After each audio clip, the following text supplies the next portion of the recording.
Hello students, welcome সবাইকে career দিশারি একাডেমির YouTube চ্যানেলে। আমি তোমাদের সুদেশনা ম্যাম। আজকে তাহলে আমরা এই জেনপাস ইউজির জন্য যে টপিকটাতে এমসিকিউ আলোচনা করব, টপিকটা অলরেডি সবাই দেখতে পাচ্ছ, নিঃশ্বাস প্রশ্বাস এবং শ্বসন, বা তোমাদের যে breathing and exchange of gases বলে যে চ্যাপ্টারটা আছে। তাহলে সেই জায়গাটা যেমন হিউম্যান ফিজিওলজি পার্ট থেকে তোমাদের বায়োলজির জন্য খুবই গুরুত্বপূর্ণ, সেম ভাবে মনে রাখবে তোমাদের হেলথ অ্যাপটিটিউডের সিলেবাসে যে জেনারেল অ্যানাটমি এবং ফিজিওলজির দেখবে পার্ট ইনক্লুডেড আছে। সেই জায়গা থেকেও কিন্তু এই রেসপিরেটরি সিস্টেমের কোয়েশ্চেন্স গুলো খুবই গুরুত্বপূর্ণ। তাই আজকের ক্লাসটা প্রত্যেকে মন দিয়ে করবে, এবং এই যে এমসিকিউ গুলো করানো হচ্ছে প্রত্যেকটাই খুব ভালো ভালো এমসিকিউ, এবং বলতে পারো যে পুরো যে চ্যাপ্টারের থিওরিটাকেও কিন্তু আমরা এই এমসিকিউর মাধ্যমেই কভার করব, যেহেতু আমাদের সামনেই পরীক্ষা, টাইম আমাদের হাতে খুব কম। তাহলে খুব কম সময়ে আমরা থিওরি প্লাস এমসিকিউ দুটোকে একই সাথে রিভাইজ করতে পারবো, যদি এইভাবে আমরা এমসিকিউ প্র্যাকটিসের সাথে শর্ট টেস্ট জাস্ট একটুখানি তার যে রিলেটেড থিওরি পার্টটা সেটা ডিসকাস করে নিই। চলো তাহলে প্রত্যেকে আজকের ক্লাসটা করো এবং নিজেরা চেষ্টা করবে অ্যান্সার দেওয়ার, কমেন্ট সেকশনে অ্যান্সার জানাবে এবং তারপরে অ্যান্সার গুলো প্রত্যেকে মিলিয়ে নেবে। চলো তাহলে প্রথম কোশ্চেন দেখো কি বলেছে, অ্যান্সার করো সবাই। যে the normal anatomical dead space in adults is, তাহলে নর্মাল ডেড স্পেস বলতে আমাদের কি বোঝানো হচ্ছে বলো। যে নর্মালি আমরা জানি কি, যদি আমরা রেসপিরেটরি সিস্টেমের পার্ট দেখি তাহলে সবার প্রথমে আমাদের পড়তে হবে কি, রেসপিরেটরি সিস্টেম পড়তে গেলে যদি একদম স্টার্টিং থেকে বলা হয় তাহলে বাইরে কি আসছে, আমরা বাইরে থেকে যেটা দেখতে পাচ্ছি আমাদের নস্ট্রিল বা যেটাকে বলছি নাসারন্ধ্র। তাহলে বাংলাতে যদি বলো কোথার থেকে শুরু হচ্ছে, নাসারন্ধ্র থেকে শুরু হচ্ছে বা ন্যাসাল ক্যাভিটি থেকে স্টার্ট হচ্ছে, দিয়ে কোথায় যাবে, দিয়ে হচ্ছে আমাদের ফ্যারিংস ল্যারিংস এরকম ভাবে যাবে। তাহলে নাসারন্ধ্র বা সেটাকে আমরা বলছি কি নস্ট্রিল। তারপরে আসবে ফ্যারিংস, যেটা হচ্ছে কি কমন প্যাসেজ। তাহলে ফ্যারিংস যদি এরকম কোশ্চেনে আসে যে কোনটা হচ্ছে আমাদের কমন প্যাসেজ, ফুড প্যাসেজ এবং এয়ার প্যাসেজ দুটোরই যেটা কমন স্পেস তাকে কি বলা হয়, ফ্যারিংস। তারপরের পার্টটা আসবে ল্যারিংস, এবং তারপরে আসবে ট্রাকিয়া, তারপরে কি ব্রঙ্কাই ব্রঙ্কিওলস, ব্রঙ্কাই তারপরে কি আসবে ব্রঙ্কিওলস, এরকম ভাবে আবার তাদের আবার ভাগ আছে প্রাইমারি সেকেন্ডারি টার্সিয়ারি করে, দিয়ে আলটিমেটলি কি হচ্ছে অ্যালভিওলে, যেখানে আমাদের গ্যাসিয়াস এক্সচেঞ্জ হবে। ক্লিয়ার? তাহলে এই যে পার্টগুলো মেনলি হচ্ছে কি, যে আমাদের গ্যাসিয়াস এক্সচেঞ্জের জন্য এই যে অক্সিজেন এবং কার্বন ডাইঅক্সাইডের আদান প্রদান ঘটছে, তার জন্য যে যে অংশটাতে সেই গ্যাসীয় আদান প্রদান ঘটে তাকে আমরা বলি কি অ্যালভিওলাই। তাহলে গ্যাসিয়াস এক্সচেঞ্জ হয় সবসময়, যদি মনে রাখবে কি গ্যাসিয়াস এক্সচেঞ্জ একমাত্র হতে পারে পুরোপুরি রেসপিরেটরি সিস্টেমের মধ্যে লাংস এর মধ্যে, এই পার্টটা ব্রঙ্কাই থেকে শুরু করে অ্যালভিওলাই পুরোটা হচ্ছে লাংস। তাহলে পুরো লাংসটা কিন্তু আমাদের লাংস বা ফুসফুস কিন্তু গ্যাসীয় আদান প্রদানে অংশ নেয় না, শুধুমাত্র যে বায়ুথলি বা যেগুলোকে বলছি কি আমরা অ্যালভিওলাই, সেই অংশটাই শুধুমাত্র অক্সিজেন এবং কার্বন ডাইঅক্সাইডের আদান প্রদানে অংশ নেয়। তাহলে বাকি যে অংশগুলো আছে একদম starting from the nostril to trachea, কিছুটা পার্ট ব্রঙ্কায়েরও বলতে পারো, তো মেনলি যেটাকে আমরা বলছি কি এয়ার প্যাসেজ, সেই এয়ার প্যাসেজ হচ্ছে কি নস্ট্রিল ফ্যারিংস ল্যারিংস ট্রাকিয়া, এবং ব্রঙ্কায়ের একদম প্রথম পার্টটা সেই জায়গাটার মধ্যে কি থাকবে, শুধুমাত্র যে এই যে আমাদের এনভায়রনমেন্ট থেকে যে আমরা শ্বাসবায়ু গ্রহণ করছি সেই শ্বাসবায়ুটা লাংস পর্যন্ত পৌঁছাচ্ছে এই রাস্তা দিয়ে, সেই যে রাস্তাটার মধ্যে যে বাতাসটা থেকে যাচ্ছে বা যতটুকু পরিমাণ বায়ু থেকে যাচ্ছে তাকে আমরা বলবো কি অ্যানাটমিক্যাল ডেড স্পেস। ক্লিয়ার? মানে কি নাসারন্ধ্র থেকে শুরু করে ব্রঙ্কায়ের একদম প্রথম পার্ট পর্যন্ত যদি আমরা ধরি, যেখানে শুধুমাত্র বাইরে থেকে যে এনভায়রনমেন্টের এয়ারটা লাংসে পৌঁছাচ্ছে, সেই পৌঁছানোর যে রাস্তাটা তাকে আমরা বলবো কি অ্যানাটমিক্যাল ডেড স্পেস, এবং এই রাস্তাটার মধ্যে যেটুকু বায়ু রয়ে যায় সেই পরিমাণটা কত, 150 ml। তাহলে এটা মনে রাখবে যে অ্যানাটমিক্যাল ডেড স্পেসের কতটা পরিমাণ বায়ুর পরিমাণটা কতটা থাকে, মানে এই রাস্তাটার মধ্যে কতটা থাকে সেটা হচ্ছে কত, 150 ml। চলো পরের কোশ্চেন কি বলছে, which protein in muscle stores the oxygen. তাহলে মেনলি আমরা জানি কি যে আমাদের যে সমস্ত যেগুলো হচ্ছে স্কেলিটাল মাসেল মানে কঙ্কাল পেশি, বাংলাতে যেগুলোকে বলছি কি আমরা কঙ্কাল পেশি বা মাংসল পেশি, যেগুলো মানে আমাদের হাড়ের সঙ্গে যুক্ত থাকছে যেগুলো ঐচ্ছিক পেশি, সেই স্কেলিটাল মাসেল। এবং কিছুটা পরিমাণে মনে রাখবে হৃদ পেশির মধ্যেও এই ধরনের যে মায়োগ্লোবিন বা এটাকে আমরা বলি কি লোহিত লোহিত প্রোটিন বা যেগুলো হচ্ছে কি লোহিত পেশিতে এই ধরনের প্রোটিন গুলো জমা থাকে, এই যে মায়োগ্লোবিন, এই নামটা মনে রাখবে কি পেশিতে প্রোটিন জমা থাকছে, মানে কোন ধরনের প্রোটিন জমা থাকবে সেটা হবে কি মায়োগ্লোবিন। এবং কোন কোন ধরনের পেশিতে থাকতে পারে, মেনলি হচ্ছে স্কেলিটাল মাসেল বা কঙ্কাল পেশি, এবং কিছুটা পরিমাণে আমাদের যে হার্টের মাসেল গুলো সেই হৃদ পেশির মধ্যেও থাকতে পারে।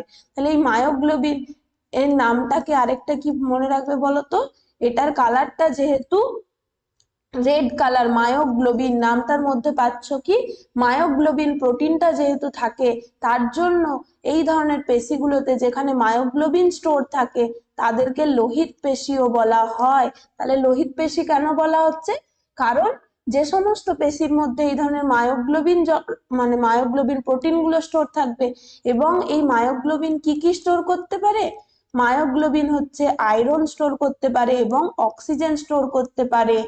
এই আয়রন স্টোর করার জন্য আয়রনের কালার কি রেড কালার, তাই এই মায়োগ্লোবিন জমা থাকলে সেই পেশিগুলো কালারটা কিরকম হচ্ছে, সেই মাসেল ফাইবার গুলো দেখতে হচ্ছে অনেকটা ওরকম লাল মতো কালার আসছে, তাই তাকে আমরা বলবো কি লোহিত পেশি। ক্লিয়ার? তাহলে কেন আমাদের লোহিত পেশির মধ্যে মায়োগ্লোবিন জমা থাকছে, কারণ কি এই আয়রন স্টোর থাকে, তাই নামটা আমরা দিচ্ছি লোহিত পেশি। ক্লিয়ার?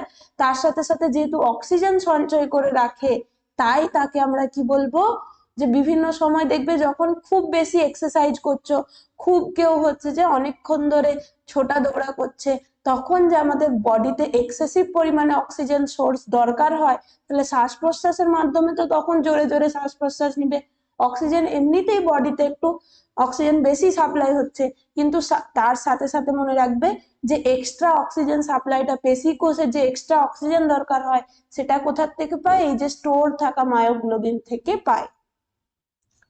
চলো পরের কোশ্চেন কি বলছে, the membrane covering the lungs. ভালো কোশ্চেন, বলো কি হবে মেমব্রেন কাভারিং। তাহলে লাংসের যে কাভারিং কে আমরা কি বলি, লাংসের কাভারিং কে বলা হয় প্লিউরা। এই প্লিউরার আবার ভাগ বলেছে, মানে কি এরকম বাইরের যে পর্দাটা বা বাইরের যেটা আবরণীটা বলতে পারি তাকেই তো আমরা বলি প্লিউরা। তাহলে প্লিউরার আবার দুটো লেয়ার আছে, কিরকম, এই যে ভেতরে এটা যদি লাংস হয় তাহলে লাংসের সাথে একদম লেগে থাকছে ভেতরের দিকটা লাংস, তাহলে লাংসের সাথে লেগে থাকবে সেইটা হবে কি লাংসকে সরাসরি যেটা আবৃত করবে সেটা হচ্ছে কি ভেতরের লেয়ারটা, তাহলে ভেতরের লেয়ারটার নাম হয়ে যাবে কি ভিসেরাল।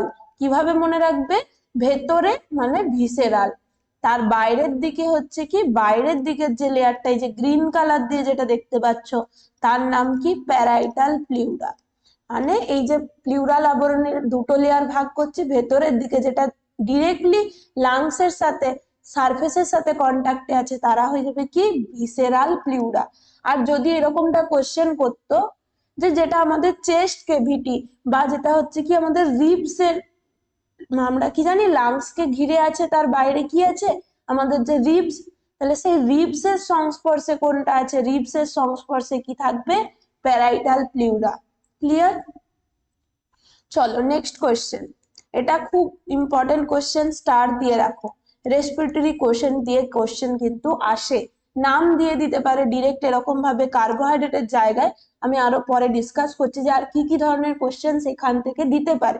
তাহলে রেসপিরেটরি কোশ্চেন মানে আমরা আগে কি জেনে নিই একটু, রেসপিরেটরি কোশ্চেন মানে হচ্ছে কি যদি কতটা পরিমাণ কার্বোহাইড্রেটের যদি মেটাবলিজম হয় তাহলে কতটা পরিমাণ আমাদের কার্বন ডাই অক্সাইড উৎপন্ন হচ্ছে আর কতটা অক্সিজেন কনজিউমড হচ্ছে তার রেশিওটা, তাকে আমরা বলবো কি রেসপিরেটরি কোশ্চেন। ক্লিয়ার? তাহলে রেসপিরেটরি কোশ্চেন মানে কি, সেটা কার্বোহাইড্রেটের বলুক প্রোটিন ফ্যাট যে কোনো কারোর বলুক, তার মানে কি সেই যে প্রোডাক্টটা কার্বোহাইড্রেট বা প্রোটিন বা ফ্যাটের মেটাবলিজম হওয়ার জন্য, তার যে বিপাক ক্রিয়ার জন্য কতটা পরিমাণ কার্বন ডাইঅক্সাইড উৎপন্ন হচ্ছে এবং কতটা পরিমাণ অক্সিজেন কাজে লাগছে, তাদের রেশিওটা যদি আমরা বার করি তাহলে সেটার ভ্যালু কত আসতে পারে, একের নিচেও আসতে পারে, একের ওপরেও আসতে পারে। যদি অক্সিজেন কনজিউম যতটা হচ্ছে তার চেয়ে কার্বন ডাইঅক্সাইড যতটা নির্গত হবে তার পরিমাণটা কম হবে, তখন কি আসবে, রেসপিরেটরি কোয়েশ্চেন্ট লেস দেন 1 হবে। যদি কার্বন ডাইঅক্সাইড বেশি উৎপন্ন হয়, নর্মাল ম্যাথের ফর্মুলা লাগাও, যদি ওপরটা বেশি থাকে তাহলে আমরা তাকে কি বলবো, তখন রেশিওটা হয়ে যাবে মোর দ্যান 1। তাহলে মনে রাখবে এরকম কোশ্চেন দিতে পারে যে কোন ক্ষেত্রে কোন ধরনের আমরা এরকম যে প্রোডাক্টের ক্ষেত্রে আমরা কি পাবো, তার রেসপিরেটরি কোশ্চেন মোর দ্যান 1 পাবো। সেটা একটাই মাত্র কেসেস, যেগুলো হচ্ছে কি যে কোনো ধরনের আমাদের যদি অর্গানিক অ্যাসিড নিই, যেগুলো হচ্ছে কি বিভিন্ন যেগুলো আমাদের জৈবিক অ্যাসিড গুলো আছে, যে কোনো ধরে নাও অক্সালিক অ্যাসিড, তারপরে হচ্ছে কি আমাদের malic acid, tartaric acid, citric acid, যে ধরনের অ্যাসিডই নাও সেগুলোর হবে কি অর্গানিক অ্যাসিডের যখনই আমরা রেসপিরেটরি কোশ্চেন বার করব সেটা হবে কত, মোর দ্যান 1। এটা কিন্তু এক্সাম পারপাসে খুব গুরুত্বপূর্ণ। আর আমাদের এখানে জানতে চেয়েছে কি কার্বোহাইড্রেটের মনে রাখবে কত, 1 হবে, মানে যতটা পরিমাণ কার্বন ডাইঅক্সাইড উৎপন্ন হয় ঠিক ততই মলিকুল। রেশিওটা কত ছিল, 6। এইদিকে কার্বোহাইড্রেটের মেটাবলিজমের যে ইকুয়েশনটা যদি আমরা দেখি তখন কি ছিল, যে ওই প্রক্রিয়াটাতে 6 অণু অক্সিজেন কাজে লাগছে এবং 6 অণুই কার্বন ডাইঅক্সাইড উৎপন্ন হবে। তার জন্য কি সমান সমান রেশিওটা 6/6, তখন কত হয়ে যাবে, 1। আর কি কি মনে রাখতে হবে, তাহলে আরো বাকি দুটো নোট ডাউন করে নাও একটুখানি। ফ্যাট আর প্রোটিন, ফ্যাট আর প্রোটিন দুটো নোট ডাউন করে নাও একটুখানি। তাহলে ফ্যাটের কত হবে, ফ্যাটের হচ্ছে 0.7 মনে রাখবে, আর প্রোটিন হচ্ছে কত, 0.8। তাহলে প্রত্যেকটা মনে রাখছো। কার্বোহাইড্রেটের হবে কত, 1, অর্গানিক অ্যাসিডের মোর দ্যান 1, ফ্যাটের হবে 0.7 এবং প্রোটিনের 0.8।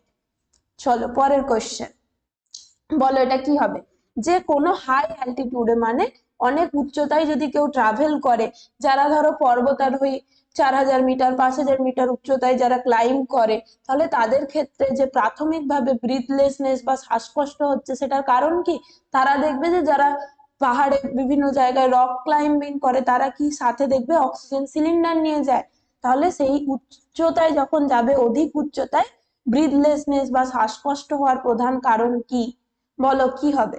তাহলে যত উচ্চতায় যাবে তত কি হচ্ছে, অক্সিজেনের কমতি দেখা যাবে, অক্সিজেনের যে পরিমাণটা কমে যাবে, তার জন্যই কি দেখা যাবে, আমাদের শ্বাসকষ্ট তৈরি হচ্ছে। তাহলে কি হবে এটা, লো পার্সিয়াল প্রেসার অফ অক্সিজেন, মানে এনভায়রনমেন্টের মধ্যে চারপাশে পরিবেশের মধ্যে অক্সিজেনের পরিমাণটা কতটা সেটাই কি হচ্ছে, পার্সিয়াল প্রেসার অফ অক্সিজেন দিয়ে আমরা বোঝাচ্ছি। তাহলে কেউ যদি ধরো 5000 মিটার উচ্চতায় গেছে, তাহলে কি হবে বলতো, নর্মালি আমরা জানি কি এনভায়রনমেন্টে আমাদের অক্সিজেনের পরিমাণটা কত, ওয়েট এক সেকেন্ড, নর্মাল অক্সিজেন আমরা জানি এনভায়রনমেন্টে মোটামুটি ওই 21% মতো থাকে। সমুদ্র পৃষ্ঠে যে আমাদের চারপাশে পরিবেশে কত থাকে, 21%। তাহলে 21% থেকে যখন কেউ ধরলাম সমুদ্রপৃষ্ঠ থেকে 5000 মিটার কোথাও উচ্চতায় যদি ট্রাভেল করে বা পর্বতারোহণ করে, তখন কি দেখা যাবে বলতো, এই যে অক্সিজেনের পরিমাণটা কত হয়ে যায়, ওখানে মোটামুটি ওই 10 to 11% থাকে, মানে ওখানে এনভায়রনমেন্টে অক্সিজেনের পরিমাণ কমবে। আর স্বাভাবিকভাবে যদি অক্সিজেনের পরিমাণ কমে তাহলে অক্সিজেনের পার্সিয়াল প্রেসার কমবে। তাহলে অপশন বিটাই কারেক্ট করবে। এই কারণে অক্সিজেন ক্যারি করে নিয়ে যেতে হয় যখন কেউ হায়ার যে অল্টিটিউডে ট্রাভেল করে। চলো পরের কোশ্চেন কি বলছে, যে দ্য রেসপিরেটরি রিদিম সেন্টার, মানে আমরা যে এই যে নর্মাল ভাবে শ্বাস প্রশ্বাস নিচ্ছি, শ্বাস যখন রাত্রিবেলায় ঘুমাচ্ছি তখনও কি হচ্ছে, আমাদের নর্মাল রিদিমে শ্বাস প্রশ্বাস হতে চলেছে, কিন্তু এটাকে পুরোপুরি কন্ট্রোল করছে কোনটা, আমাদের যে যদি মস্তিষ্কের মধ্যে বলি পার্টিকুলার কোন পার্টটা আমাদের এই যে রেসপিরেটরি রিদিমটাকে কন্ট্রোল করবে, সেটা কি হবে, মেডুলা অবলাঙ্গাটা। তার সাথে সাথে আরেকটা মনে রাখবে কি, পন্স, এটাও কি করতে পারে, আমাদের যে রেসপিরেটরি রিদিমটাকে কন্ট্রোল করতে পারে। তাহলে অপশনে যদি ক্যাটাগরি 2 তে থাকে তখন মেডুলা অবলাঙ্গাটা এবং পন্স দুটোই কিন্তু তোমরা কারেক্ট করবে। যদি এরকম ক্যাটাগরি 1 থাকে যেটা থাকবে সেটাই করবে। পন্সের আরেকটা নাম মনে রাখবে, একে আরো কি বলা হয়, নিউমোট্যাক্সিক সেন্টার বলা হয়, নিউমোট্যাক্সিক সেন্টার বলা হয়। এই পন্সও হচ্ছে কি মেডুলা অবলঙ্গাটার ঠিক উপরে অবস্থান করে এবং এটাও কি করবে, আমরা যে নর্মাল শ্বাস প্রশ্বাস নিচ্ছি, প্রতি মিনিটে কতবার শ্বাস প্রশ্বাস নিচ্ছি সেই রিদিমটাকে পুরোপুরি ভাবে মেনটেন করে। তাহলে তোমাদের হেলথ অ্যাপটিটিউডে এই ধরনের একটা কোশ্চেন দিতে পারে যে আমাদের হিউম্যানের ক্ষেত্রে নর্মাল রেসপিরেটরি রেট কত, আমরা যে এই যে প্রত্যেক মিনিটে শ্বাস প্রশ্বাস নিচ্ছি, নর্মাল মানুষ স্বাভাবিকভাবে তার রেটটা কত হবে, এটা হেলথ অ্যাপটিটিউডের জন্য ইম্পর্টেন্ট, নোট করে রাখো। সেটা কত হবে, 12 থেকে 20 বার ব্রিথস পার মিনিট, মানে প্রত্যেক মিনিটে স্বাভাবিকভাবে আমরা 12 থেকে 20 বার শ্বাস প্রশ্বাস নিই। এবারে ধরো কেউ হচ্ছে 100 মিটার 500 মিটার দৌড়ে এলে বা খুব কেউ ছোটা দৌড়া করছে বা এক্সারসাইজ করছে, তখন স্বাভাবিকভাবে তার ব্রিদিং রেটটা বাড়বে। আর কিছু কিছু ক্ষেত্রে দেখবে কারণ যদি শ্বাসকষ্ট হয় তখন দেখবে যে প্রচুর জোরে জোরে শ্বাস নিচ্ছে, তখনও ব্রিদিং রেটটা বাড়তে পারে। তাহলে কোন কোন ক্ষেত্রে বাড়ে মনে রাখবে কি, এক্সারসাইজের ক্ষেত্রে বেশি, কেউ যদি ছোটা দৌড়া করে অনেক কাজকর্ম করে তখন বাড়তে পারে, বা হচ্ছে কি কোনো ডিজিজ কন্ডিশনের জন্য হতে পারে, যখন দেখবে যে কি কারো জ্বর হলে দেখবে যে খুব বেশি, তখন মনে হবে যে অনেক জোরে জোরে শ্বাস নিতে, অনেক তাড়াতাড়ি ব্রিদিং হয়, তাহলে সেই ক্ষেত্রে স্পেসিফিক ক্ষেত্রে মনে রাখবে যে ব্রিদিং রেটটা বাড়তে পারে। চলো পরের কোশ্চেন কি বলছে, the amount of air remaining in the lungs after forceful expiration, মানে কি সে স্বাভাবিক শ্বাস প্রশ্বাস নিচ্ছে, হঠাৎ করে সে জোরে নিঃশ্বাস ত্যাগ করলো, মানে ফোর্সফুল এক্সপিরেশন। এটা হচ্ছে কি ফোর্সফুল এক্সপিরেশন, নর্মালি আমরা যেভাবে শ্বাস প্রশ্বাস নিচ্ছি নিঃশ্বাস ত্যাগ করছি, তার চেয়ে আমরা যখন যেটাকে আমরা বলছি কি বলপূর্বক বা জোরে যখন নিঃশ্বাস ত্যাগ করা হচ্ছে, তারপরেও লাংসে কিছুটা পরিমাণ এয়ার থেকে যায়, সেই এয়ারটাকে আমরা কি বলবো, রেসিডুয়াল ভলিউম। অপশন কি সি। এই রেসিডুয়াল ভলিউমস এর জন্যই জানবে কি আমাদের যে লাংস কোলাপস করে না কখনোই, কারণ কি লাংসের মধ্যে কিছুটা পরিমাণ তো হাওয়া থাকতে হবে, না হলে কি হতো, পুরোপুরি ভাবে আমাদের যে বায়ুথলি বা অ্যালভিওলাই গুলো চুপসে যেত, তার জন্য লাংস কোলাপস করে যেত, পরে আর সে শ্বাস প্রশ্বাস নিতে পারতো না। তার জন্য কি হয় যে লাংস যদি আমরা ফোর্সফুল এক্সপিরেশন করি তারপরেও কিছুটা পরিমাণ থেকে যায়, তার নাম হচ্ছে কি রেসিডুয়াল ভলিউম, এবং এটার পরিমাণটা কত মনে রাখবে, 1100 থেকে 1200 ml। তাহলে রেসিডুয়াল ভলিউমের পরিমাণ কত, রেসিডুয়াল ভলিউমের পরিমাণ হচ্ছে 1100 থেকে 1200 ml। এটার পরিমাণটাও মনে রাখবে, নাম কোনটা ফোর্সফুল এক্সপিরেশনের পরে যেটা থেকে যায় তাকে বলছি আমরা রেসিডুয়াল ভলিউম। তাহলে এইগুলো কিন্তু পরীক্ষার জন্য খুব ইম্পর্টেন্ট, হেলথ অ্যাপটিটিউডের জন্য ইম্পর্টেন্ট, বায়োলজির ক্ষেত্রে এই সমস্ত কোশ্চেন গুলো দেখবে বেশি তোমাদের ম্যাচিং দেয়, মানে এরকম যে আরভি ইআরভি আইআরভি দিয়ে দিল, দিয়ে এই দিকে হচ্ছে প্রত্যেকটার ভলিউম দিয়ে দিল কোনটা কত, এরকম ম্যাচিং দিতে পারে। নেক্সট কি বলেছে, during vigorous exercise oxygen dissociation curve shifts to the right, মানে রাইট সাইডে সরে যাচ্ছে কেন।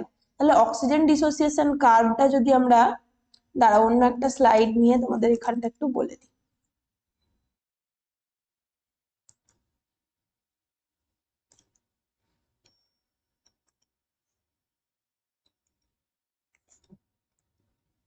তাহলে আমরা কি পড়বো, অক্সিজেন ডিসোসিয়েশন কার্ভ। এইদিকে যদি আমরা এক্স অ্যাক্সিস বরাবর কি প্লট করব, partial pressure of oxygen mm of Hg তে, আর এই সাইডে আমরা কি প্লট করব, এই সাইডে হচ্ছে যে হিমোগ্লোবিনের সাথে অক্সিজেন, যেটাকে আমরা বলি কি অক্সি হিমোগ্লোবিন, সেই HbO2 স্যাচুরেশন পার্সেন্টেজ, স্যাচুরেশন কতটা, percentage saturation of oxy haemoglobin, সেটাকে যদি আমরা প্লট করি তাহলে যে ধরনের একটা কার্ভ পাবো সেটা হবে কি এরকম সিগময়েড প্রকৃতির, বা এটা কি মনে রাখবে এস শেপড একটা কার্ভ পাওয়া যায়। তাহলে যদি এরকম কোশ্চেন দেয় যে নর্মাল অক্সিজেন ডিসোসিয়েশন কার্ভ কি প্রকৃতির, সেটা হবে কি অ্যান্সার সিগময়েড প্রকৃতির বা এস আকৃতির। এরপরে আমাদের কি বলেছে, দুটো কন্ডিশন হতে পারে, এটা হচ্ছে নর্মাল, একটা কন্ডিশন কি হতে পারে, এরকম ভাবে এই সাইডটা কি রাইট সাইড, তাহলে এটা রাইট শিফট হতে পারে, বা হতে পারে কি এরকম ভাবে উপরের দিকে যেতে পারে, যেটাকে আমরা বলছি কি লেফট শিফট। দুটো কন্ডিশনই হতে পারে। মাঝেরটা আমরা পড়লাম নর্মাল, এই সাইডে যখন শিফট করবে রাইট শিফট, ওই দিকে শিফট করলে লেফট শিফট। তাহলে আমাদের এখানে জানতে চেয়েছে কি যে কঠোর ব্যায়ামের সময় কেউ যদি ভিগোরাস এক্সারসাইজ করছে তখন তার বডিতে কি হবে, অক্সিজেনের কমতি থাকবে। আর অক্সিজেনের কমতি থাকলে আমাদের কি হয়, অবাত শ্বসন প্রক্রিয়া স্টার্ট হয়ে যায়, অ্যানারোবিক মেটাবলিজম স্টার্ট হবে। আর অ্যানারোবিক মেটাবলিজম হলে কি জানি, আমাদের যে গ্লাইকোলাইসিস, একটা সেল যখন সেলের মধ্যে অবাত শ্বসন প্রক্রিয়া হয় তখন গ্লাইকোলাইসিসের যে এন্ড প্রোডাক্ট পাই আমরা কি, পাইরুভেট। এটা আশা করছি তোমরা রেসপিরেশনে পড়েছো গ্লাইকোলাইসিস সাইকেলটা, স্যার তোমাদের ক্লাস নিয়েছেন রেসপিরেশনে। তাহলে গ্লাইকোলাইসিসের এন্ড প্রোডাক্ট হচ্ছে কি পাইরুভেট। আমি আর ডিটেলসে গেলাম না গ্লাইকোলাইসিসের। তাহলে গ্লাইকোলাইসিসের এন্ড প্রোডাক্ট আমরা পাই কি পাইরুভেট। তাহলে পাইরুভেট কি করে, যখন এরকম অ্যানারোবিক মেটাবলিজম প্রসেস চলবে, অ্যানারোবিক রেসপিরেশনের টাইমে পাইরুভেট কি হয়, ল্যাকটেট তৈরি করে, ল্যাকটেট বা ল্যাকটিক অ্যাসিড। তাহলে সেই ল্যাকটিক অ্যাসিড কি হবে, পেশিকোষে জমা হবে। তাহলে পেশিকোষে যদি ল্যাকটিক জমা হয়, ল্যাকটেট জমা হয়, তাহলে সেটা কি অ্যাসিডিক প্রকৃতির ল্যাকটেট, বা সেটা হচ্ছে কি তার যে পিএইচটা কি হবে, অ্যাসিড মানে সবসময় লো পিএইচ হবে। তাহলে যত শরীরে পেশির মধ্যে এরকম অবাত শ্বসন চলবে, অ্যানারোবিক মেটাবলিজম চলবে, তখন কি হচ্ছে প্রচুর পরিমাণে ল্যাকটিক অ্যাসিড জমা হতে থাকবে। আর ল্যাকটিক অ্যাসিড জমা হলে কি কি কন্ডিশন মনে রাখবে, যে যখন আমাদের বডিতে বেশি পরিমাণে অ্যাসিডিক কন্ডিশন থাকছে তখন পিএইচটা লো, কার্বন ডাইঅক্সাইডের পরিমাণটা বেশি থাকবে। কারণ কি, যে ভিগোরাস এক্সারসাইজ করেছে তার বডিতে কি হচ্ছে, অক্সিজেন স্টোরটা, ওই যে বললাম মায়োগ্লোবিনের মধ্যে অক্সিজেন স্টোর থাকে, সেটাও শেষ হয়ে যাচ্ছে। তারপরেও হচ্ছে কি বডি যখন এক্সারসাইজ করছে ঠিকঠাক ভাবে অক্সিজেন এতটা ভালো সাপ্লাই দিতে পারছে না, তখন কি হচ্ছে কার্বন ডাইঅক্সাইডের পরিমাণটা, যেহেতু টিস্যু মেটাবলিজম হচ্ছে, টিস্যুর মধ্যে মেটাবলিজম হচ্ছে, মানে এক্সারসাইজ চলাকালীন তো ভিগোরাস এক্সারসাইজ হচ্ছে, মানে তত বেশি মেটাবলিজম হবে, আর তত বেশি কি হবে, কার্বন ডাইঅক্সাইড তৈরি হবে। তাহলে কার্বন ডাইঅক্সাইড বেশি, পিএইচ কম, আর তার সাথে সাথে কি এইদিকে যত যাবে কি মনে রাখবে, টেম্পারেচার বেশি। আর কি হচ্ছে, টেম্পারেচার বেশির সাথে সাথে আর কি মনে রাখবে, এখানের মধ্যে যে একটা কম্পাউন্ড থাকে 2,3 বিসফসফোগ্লিসারেট, বিপিজি বলা হয়, বা হচ্ছে ডিপিজি থাকে, ডাইফসফোগ্লিসারেট যেটাই বলা হোক, এটার পরিমাণটা যদি ইনক্রিজড হয় সেগুলো মনে রাখবে কার জন্য দায়ী, রাইট শিফটের জন্য দায়ী। তাহলে এই কন্ডিশন গুলোর মধ্যে যাই বলে দিক, যে পিএইচ কম আছে, অ্যাসিডিক প্রকৃতির পিএইচ আছে, কার্বন ডাইঅক্সাইডের পরিমাণ বেশি আছে, তার সাথে সাথে কি পিএইচ লো, মানে এখানে এইচ প্লাস এর পরিমাণটা বডিতে, যে আমাদের হাইড্রোজেন আয়নের পরিমাণটা বেশি আছে, এই সমস্ত কেসেসে কি হবে, আমাদের রাইট শিফট হবে। আর সেম এইদিকে লেফট শিফটে গেলে কি হবে, তার উল্টোটা, পুরোপুরি শুধু উল্টে দাও, পিএইচ বেশি, কার্বন ডাইঅক্সাইডের যে partial pressure of carbon dioxide সেটা কি হবে, কম, এইচ প্লাস এর পরিমাণটা কম।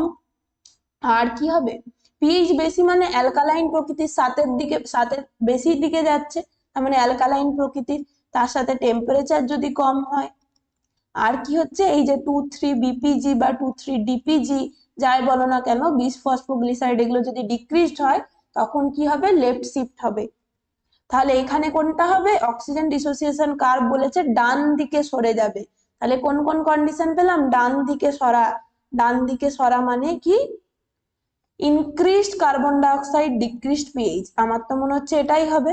বাকিগুলো দেখি, increased oxygen affinity, oxygen affinity বাড়া মানে তো এই দিকে যাবে, এই দিকে অক্সিজেন ডিসোসিয়েট করছে, এই দিকে আমরা কি প্লট করেছিলাম, HbO2 পার্সিয়াল প্রেসার। তাহলে এই দিকে যাওয়া মানে কি আস্তে আস্তে স্যাচুরেশন কমছে, এই দিকে অক্সিজেনের স্যাচুরেশন কমা মানে কি কার্বন ডাইঅক্সাইডের স্যাচুরেশন বাড়ছে, মানে এখানে HbCO2 এর পরিমাণটা বাড়ছে। আর এইদিকে যত যাবে তত HbO2 পরিমাণটা, অক্সি হিমোগ্লোবিনের পরিমাণটা বাড়ছে। আর এইদিকে যাওয়া মানে কি কার্বামিনো হিমোগ্লোবিন, HbCO2, বা সেটাকে বলছি কি কার্বামিনো হিমোগ্লোবিনের পরিমাণটা বাড়ছে। আর অক্সিজেনের সাথে যে হিমোগ্লোবিন বাইন্ড করেছিল সেটা আস্তে আস্তে ডিসোসিয়েট করছে। তাহলে এই কন্ডিশন গুলো প্রত্যেকটা মনে রাখবে, দুটোই ডিটেলসে বলে দিলাম। এই দিকে যাওয়া মানে কি অক্সিজেনের সাথে অ্যাফিনিটি কমছে, কার্বন ডাই অক্সাইডের সাথে অ্যাফিনিটিটা বাড়বে, আর এই দিকে যাওয়া মানে আরো বেশি পরিমাণে অক্সিজেনের সঙ্গে যুক্ত হচ্ছে। অক্সিজেনের সঙ্গে যুক্ত হওয়া মানে কি পার্সিয়াল প্রেসার কার্বন ডাই অক্সাইডের কম আছে, পিএইচ বেশি আছে, H+ এর কনসেন্ট্রেশন কম আছে এবং টেম্পারেচার কম। তাহলে এখানে শুধু মনে রাখবে টেম্পারেচার আর এই বিপিজি এগুলোর রিলেশন কার সাথে মনে রাখবে, CO2 এর সাথে। CO2 কমবে মানে এগুলোও কমবে, CO2 বাড়বে মানে এগুলোও বাড়বে। আর পিএইচ এর সাথে ঠিক উল্টো সম্পর্ক মনে রাখবে, CO2 বাড়া মানে পিএইচ কমা, CO2 কমা মানে পিএইচ বাড়া। ক্লিয়ার? এই জায়গাটা আশা করছি তোমাদের কনফিউশন অনেকেরই থাকে, এই জায়গা থেকে বারবার তোমরা কোয়েশ্চেন করো, ডাউট করো, তাই ডিটেলসে বলে দিলাম এই জায়গাটা। অক্সিজেন ডিসোসিয়েশন কার্ভ থেকে যে কোনো কোশ্চেন দিক আশা করা যায় তোমরা এরপরে অ্যান্সার করতে পারবে। চলো এরপরে কি বলেছে, the major form in which the carbon dioxide is transported in the blood. তাহলে ব্লাডের মধ্যে কি রূপে সেটা পরিবাহিত হবে। তাহলে যদি আমরা এইখানেও একটুখানি ডিটেলসে একবার পড়ে নিই, সেটা কিরকম হবে। এটা ধরলাম অ্যালভিওলার সারফেস, অ্যালভিওলাসের মধ্যে বাইরে থেকে এখানে কি এসেছিল, অক্সিজেন এসেছে। আর এটা ধরলাম একটা ক্যাপিলারি, ব্লাড ক্যাপিলারি। তাহলে এখানে অক্সিজেন আসার পর এই অ্যালভিওলার সারফেস থেকে সেটা কি হবে, ডিফিউশনের মাধ্যমে। এখানে প্রসেসটা কি হয় মনে রাখবে, সিম্পল ডিফিউশন। সিম্পল ডিফিউশন হয়ে এই যে অক্সিজেন গ্যাসটা কি আসবে, ব্লাড ক্যাপিলারিজ এর মধ্যে আসবে। এখানের মধ্যে কি আছে, এখানের মধ্যে আছে হিমোগ্লোবিন, এখানে ব্লাডের মধ্যে কি আছে, হিমোগ্লোবিন।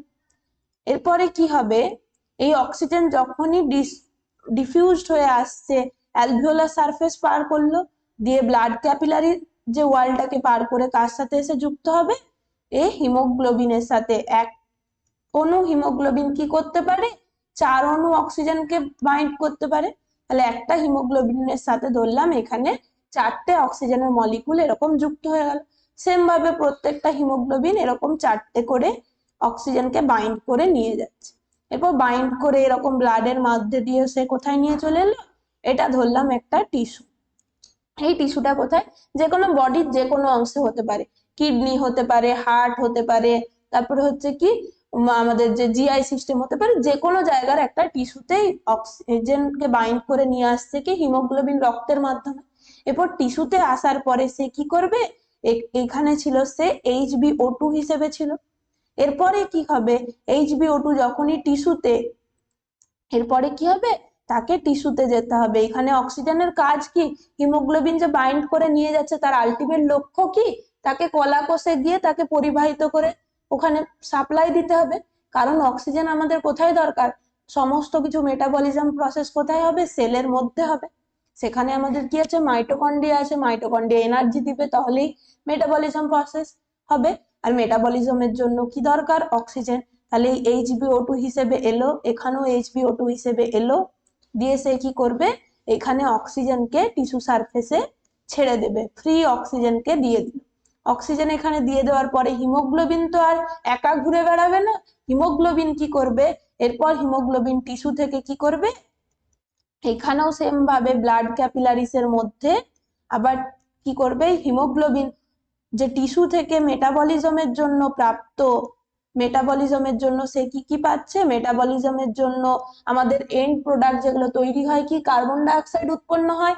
কোষের মধ্যে কি তৈরি হয়, বিপাকজাত যে আমাদের পদার্থ, সেটা হচ্ছে কার্বন ডাই অক্সাইড। এরপরে হিমোগ্লোবিন কি করবে, কার্বন ডাই অক্সাইডের সাথে যুক্ত হবে। তাহলে এই কার্বন ডাই অক্সাইডের সাথে যখন যুক্ত হচ্ছে, বা কার্বন ডাই অক্সাইড আমাদের যে রক্তবাহের মাধ্যমে প্রবাহিত হয়ে আবার তাকে ফিরে আসতে হবে কোথায়, এই জায়গাতে। তাহলে আলটিমেটলি কার্বন ডাই অক্সাইডকে আসতে হবে কোথায়, আবার এই জায়গাতে আসতে হবে, এবং কার্বন ডাই অক্সাইড গ্যাসীয় আদান প্রদানের মাধ্যমে, শ্বাস প্রশ্বাস ক্রিয়ার মাধ্যমে আবার এনভায়রনমেন্টে চলে যাবে। তাহলে আমাদের কোশ্চেনে জানতে চেয়েছে কি, এই যে কার্বন ডাই অক্সাইডটা সেটা কি কি ভাবে পরিবাহিত হতে পারে। 1 নাম্বার হচ্ছে কি, এই যে HbCO2 হিসেবে, যেটাকে আমরা বলছি কি কার্বামিনো হিমোগ্লোবিন হিসেবে পরিবাহিত হতে পারে। তাহলে কার্বামিনো হিমোগ্লোবিন হিসেবে তো পরিবাহিত হতে পারে, কিন্তু এটা আমাদের অ্যান্সার হবে না। বলছি কি কি কি হিসেবে হতে পারে একবার বলে দিই। কার্বামিনো হিমোগ্লোবিন হিসেবে হতে পারে, কিন্তু সেটা কত, মাত্র 20 থেকে 25% বা 20 থেকে 23% দেখবে কোথাও কোথাও থাকে। তাহলে মেনলি মনে রাখবে 20 থেকে 25% কি হিসেবে পরিবাহিত হতে পারে, ডিরেক্টলি এরকম হিমোগ্লোবিনের সঙ্গে যুক্ত হয়ে HbCO2 বা কার্বামিনো হিমোগ্লোবিন হিসেবে। বাকি বেশিরভাগ পরিমাণটা কি হবে বলতো, বাকি বেশিরভাগ পরিমাণটা এখানে একটা প্রসেস হয়। এটা যদি একটা আরবিসি হয়, আরবিসির মধ্যে একটু বড় করে ছবিটা আঁকি তাহলে বুঝতে সুবিধা হবে। এটা যদি একটা আরবিসি, আমরা জানি কি বাইকনকেভ স্ট্রাকচার হয়, তাহলে সেই বাইকনকেভ আরবিসির মধ্যে কি হবে, হিমোগ্লোবিনের সাথে বাইন্ড করে তো কিছুটা যাচ্ছে, কিছুটা হবে কি আমাদের এই যে প্লাজমা, এখানে যেটা রক্ত রস, সেই প্লাজমার মধ্য দিয়েও কিছুটা পরিমাণ চলে যেতে পারে। এই যে প্লাজমায় দ্রবীভূত হয়ে সেটা মাত্র কত 7%, তাহলে তিনটে ভাবে যেতে পারে বললাম। এক হলো কার্বামিনো হিমোগ্লোবিন, আরেক হচ্ছে প্লাজমায় দ্রবীভূত হয়ে ডিজলভ হয়ে যেতে পারে, মানে এই যে রক্ত রসের মাধ্যমে, সেটা 7%। আর বাকি প্রসেসটা কি হবে বলতো, এখানে হবে কি, এই যে এখানে একটা হিমোগ্লোবিনের মধ্যে আমাদের যে আরবিসি সেলের মধ্যে হিমোগ্লোবিন থাকছে, তা বাদ দিয়ে আরেকটা প্রসেস হবে।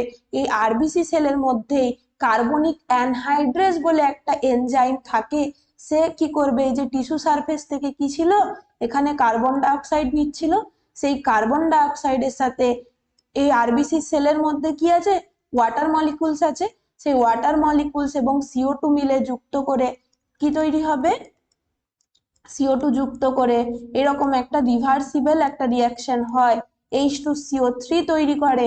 এখানে এনজাইম কি লাগবে, এনজাইমের নাম মনে রাখবে, এনজাইমের নাম কি বলতো, কার্বনিক অ্যানহাইড্রেজ এনজাইম। সেই কার্বনিক অ্যানহাইড্রেজ এনজাইমের উপস্থিতিতে H2CO3 এটা তৈরি হবে। সেম ভাবে তার পরের স্টেপে আবার সেটা রিভার্সিবল রিয়াকশন, মানে দুটো অভিমুখেই কাজ করতে পারে। টিস্যু সারফেসে এই অভিমুখে কাজ করবে, আবার পরে ডিসকাস করব যখন এরকম এই যে অ্যালভিওলার সারফেসে আসতে যখন কার্বন ডাইঅক্সাইডকে আবার ছেড়ে দিতে হবে, অ্যালভিওলার মধ্যে পাঠিয়ে দিতে হবে, তখন উল্টো ডিরেকশনে রিয়াকশনটা হবে। তারপরে আবার এখানেও সেম এনজাইম, এই এনজাইমটাই কার্বনিক অ্যানহাইড্রেজ, শর্টে লিখলাম CA, কার্বনিক অ্যানহাইড্রেজ এনজাইম কি করে দেবে, H+ আর HCO3- এটা তৈরি করবে। এই যে পুরো রিয়াকশনটা কোথায় হবে, পুরো রিয়াকশনটা মনে রাখবে আরবিসি সেলের মধ্যে হবে। ওয়াটার কোথায় আছে, ওয়াটার মলিকুল আরবিসি সেলের মধ্যে থাকছে, কার্বন ডাইঅক্সাইডকে কোথা থেকে নিচ্ছে, টিস্যু থেকে নিচ্ছে, সেই H2 এবং CO2 নিয়ে এইরকম রিয়াকশনটা করাবে, দিয়ে আলটিমেটলি কি তৈরি করছে, আলটিমেটলি বাইকার্বনেট আয়ন তৈরি করে। এই বাইকার্বনেট আয়নটাকে, এর চারপাশে কি আছে, প্লাজমা, আরবিসি ভেসে আছে কার মধ্যে, প্লাজমার মধ্যে, সেই বাইকার্বনেট আয়নকে দিয়ে প্লাজমার মধ্যে পাঠিয়ে দেবে। তাহলে এরপরে কি করবে, বাইকার্বনেট আয়ন হিসেবেই সেটা প্লাজমার মাধ্যমে পরিবাহিত হবে। আর এর সাথে সাথে আরেকটা ফেনোমেনা মনে রাখবে, এটাও কোশ্চেন আসতে পারে, এই যে বাইকার্বনেট আয়ন একটা ঋণাত্মক আয়নকে সে আরবিসি সেল তার সেলের বাইরে পাঠিয়ে দিচ্ছে, প্লাজমার মধ্যে পাঠিয়ে দিচ্ছে, কিন্তু তার ক্ষেত্রে তো তার সেলের ভেতরে তখন ঋণাত্মক আয়নের কমতি পড়তো, তার জন্য কি হবে, বাইরে থেকে ক্লোরাইড আয়ন শিফট হয়। তাহলে এটাকে কি বলা হয় বলতো, ক্লোরাইড শিফট ফেনোমেনা বলা হয়। এটাও কোশ্চেন আসতে পারে যে ক্লোরাইড শিফট ফেনোমেনা বলতে কি বোঝায়। ক্লোরাইড শিফট ফেনোমেনা বলতে এটাই মনে রাখবে যে আরবিসি সেল থেকে যখন বাইকার্বনেট আয়ন বাইরে বেরোবে, তখন সেই ঋণাত্মক আয়নের যে কমতিটাকে পূরণ করার জন্য সেলের বাইরে থেকে কি করবে, ক্লোরাইড আয়ন শিফট করবে ওই আরবিসি সেলের মধ্যে। এরপরে এই যে আমরা বাইকার্বনেট পেয়ে গেলাম প্লাজমার মধ্যে, এই বাইকার্বনেটটাই কত হয়, 70% আমাদের যে কার্বন ডাই অক্সাইডকে ডিঅক্সিজেনেটেড ব্লাড, যেটা হচ্ছে কি কার্বন ডাই অক্সাইড যুক্ত ব্লাডটা, সেই কার্বন ডাই অক্সাইডকে পরিবাহিত করে নিয়ে যাচ্ছে। এই যে কার্বন ডাই অক্সাইডটা বেশিরভাগটাই 70% কি হচ্ছে, HCO3- বা বাইকার্বনেট আয়ন রূপে এই জায়গায় যাচ্ছে। এই জায়গায় বলতে কোথায়, আবার সেম এরকম ভাবে যে অ্যালভিওলার আশেপাশে যে ধরনের ব্লাড ক্যাপিলারিজ গুলো আছে, রক্তবাহ গুলো আছে, সেই জায়গায় চলে এলো। তারপরে কি হবে, আবার উল্টো প্রসেসটা হবে কি, এতক্ষণ পর্যন্ত HCO3- ছিল, আবার উল্টো দিকে রিয়াকশন করে তখন কি করবে, H2CO3 তৈরি করবে। তখন কি হয়, আবার যখন এই সারফেসে চলে এলো অ্যালভিওলার সারফেসে, মানে লাংসের কাছাকাছি চলে এসছে, তখন কি হয়, এই CO3 বাইরে থেকে ভেতরে যায়, তখন উল্টো প্রসেসটা কি হবে, এই CO3 ভেতরে যাবে আর কি করবে, বাইরে ক্লোরাইডকে শিফট করবে, মানে টিস্যু সারফেসে উল্টোটা পুরোপুরি তার অ্যালভিওলার সারফেসে এই যে ক্লোরাইড এবং বাইকার্বনেট আয়নের যে শিফটিংটা হচ্ছে সেটা অপোজিট হবে। এবং যখনই আরবিসির মধ্যে এই CO3 মাইনাস চলে গেল, তখন কি উল্টো দিকে রিয়াকশন হবে, CO2 ফর্ম হয়ে গেল, সেই CO2 কে কি করে দেবে, আবার অ্যালভিওলাইয়ের মাধ্যমে ডিফিউজ করে আস্তে আস্তে দিয়ে যখনই এক্সপিরেশন হচ্ছে তখন বাইরে বার করে দেবে। এই জায়গাটা কিন্তু খুবই কমপ্লেক্স, আশা করছি তোমাদেরকে ইজিলি বোঝাতে পেরেছি। এরপরেও যদি কারোর ডাউট থাকে অবশ্যই জানাবে। তাহলে শুধু কি মনে রাখবে, একবার টিস্যু সারফেসে সামনের দিকে রিয়াকশন হবে, আর ক্লোরাইড আর বাইকার্বনেট আয়নের যে শিফটিংটা হচ্ছে সেটা যে ডিরেকশনে হবে, অ্যালভিওলাসের কাছে আসার পর সেই রক্তবাহে, তখন আবার এই রিয়াকশনটা উল্টো দিকে হবে, আর ক্লোরাইড আর বাইকার্বনেটের যে শিফটিং সেটাও উল্টো দিকে হবে। তার জন্য আমাদের কি বলেছে, প্রধানত কোন রূপে কার্বন ডাইঅক্সাইড, প্রধানত হচ্ছে বাইকার্বনেট আয়ন রূপে 70% পরিবাহিত হতে পারে। ক্লিয়ার? আশা করছি এই জায়গার পুরো যে যা ধরনের কোশ্চেন, যা কিছু ধরনের কোশ্চেন আসতে পারে সমস্ত কিছু ডিসকাস করে নিলাম। চলো পরের কোশ্চেন, 10 নম্বর কোশ্চেন, এটা অ্যান্সার বলো, এটা তোমাদের পারা উচিত, এটা আমি ডিটেলস বলবো না।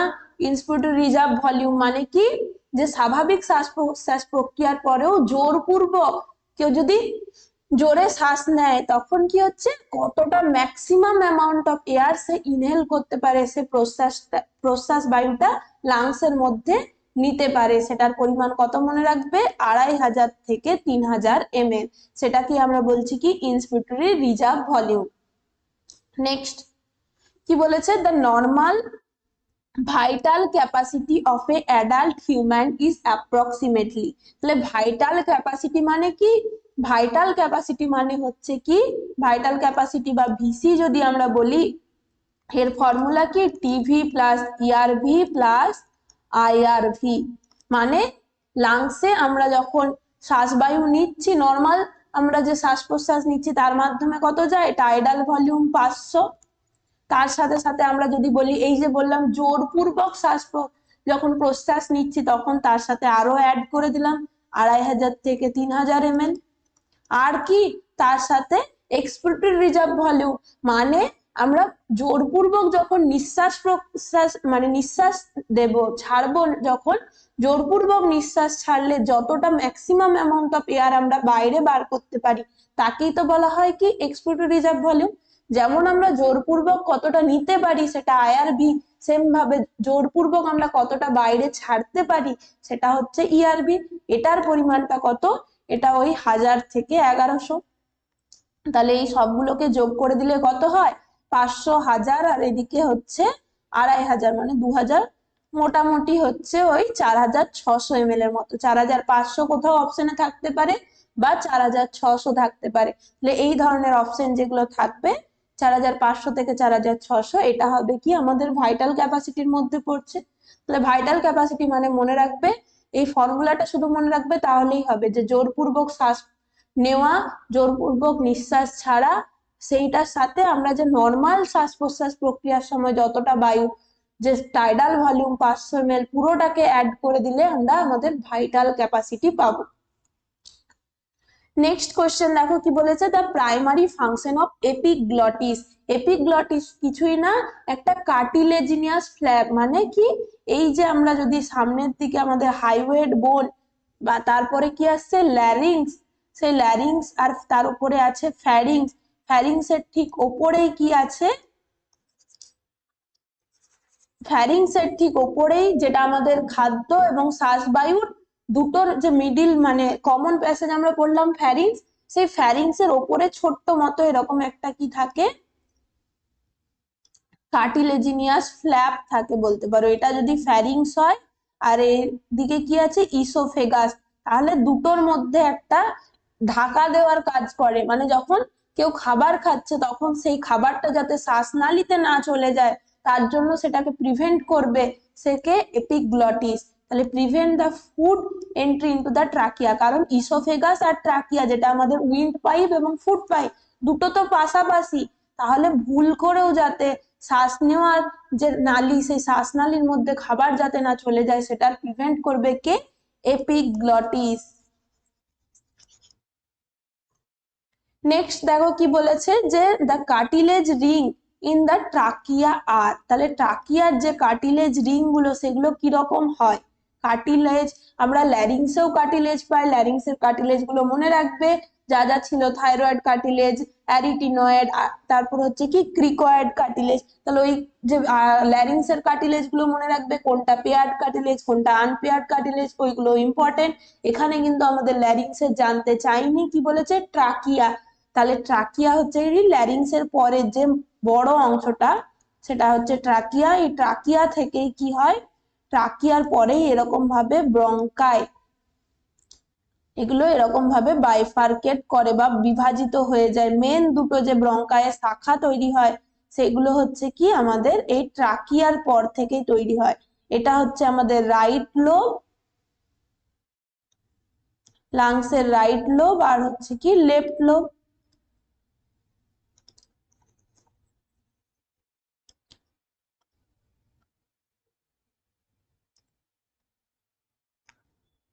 তাহলে এইখানে যে ব্রঙ্কাই ফুসফুসের মধ্যে সাপ্লাই দিচ্ছে, তাহলে এইখানটা পর্যন্ত ছিল ট্রাকিয়া। সেই ট্রাকিয়ার মধ্যে কি থাকে বলতো? ট্রাকিয়ার মধ্যে এরকম সি শেপ কিছু কার্টিলেজ থাকে যেগুলো হচ্ছে অর্ধচন্দ্রাকৃতি বলতে পারো। তাহলে ইনকমপ্লিট মানে শুধু সামনের দিকটা আছে, পেছনের দিকটা কিছু নেই। 3D যদি ভাবো, এটা যদি ট্রাকিয়া হয় তাহলে শুধু তার এই সামনের দিকে কার্টিলেজ গুলো আছে, পেছন দিকে কিন্তু কোনো প্রকার কার্টিলেজ নেই, হাফ এরকম সি শেপ ইনকমপ্লিট কার্টিলেজ থাকবে। তার জন্যই বলা হচ্ছে কি এই সি আকৃতির অসম্পূর্ণ কার্টিলেজ। এর ফলে কি হয় বলতো? ট্রাকিয়ার ঠিক পেছনেই আমাদের আছে ইসোফেগাস। তাহলে যদি পেছনেও কার্টিলেজ থাকতো সেটা কি করতো? ইসোফেগাসের ওপর চাপ দিত। তাহলে খাদ্য নালীতে চাপ যাতে না দেয় তার জন্য এরকম অর্ধচন্দ্রাকৃতি বলতে পারো বা সি শেপ হাফ এরকম ইনকমপ্লিট কার্টিলেজ গুলো থাকে। নেক্সট কি বলেছে দেখো যে which are of the following stimulates the breathing during exercise, এক্সারসাইজের সময় বা ব্যায়ামের সময় কোনটি আমাদের ব্রিদিং কে উদ্দীপিত করবে? তাহলে আমরা কি বললাম, যখন কেউ এক্সেসিভ এক্সারসাইজ করছে তখন তার শরীরে অক্সিজেন কম হচ্ছে। তাহলে অক্সিজেন কম হওয়া, যখনই আমাদের বডিতে অক্সিজেন কম হবে তখন অবভিয়াসলি স্টিমুলেশন যাবে কোথায়? অক্সিজেন কম হলে এটা স্টিমুলেশনটা পাঠাবে কোথায়? স্টিমুলেশন যাবে আমাদের পন্স আর ওই মেডুলা অবলাঙ্গাটাতে। স্টিমুলেশন কোথায় যাবে? Ponds medulla oblongata. সেই যে আমাদের রেসপিরেটরি সেন্টার তখন কি করবে?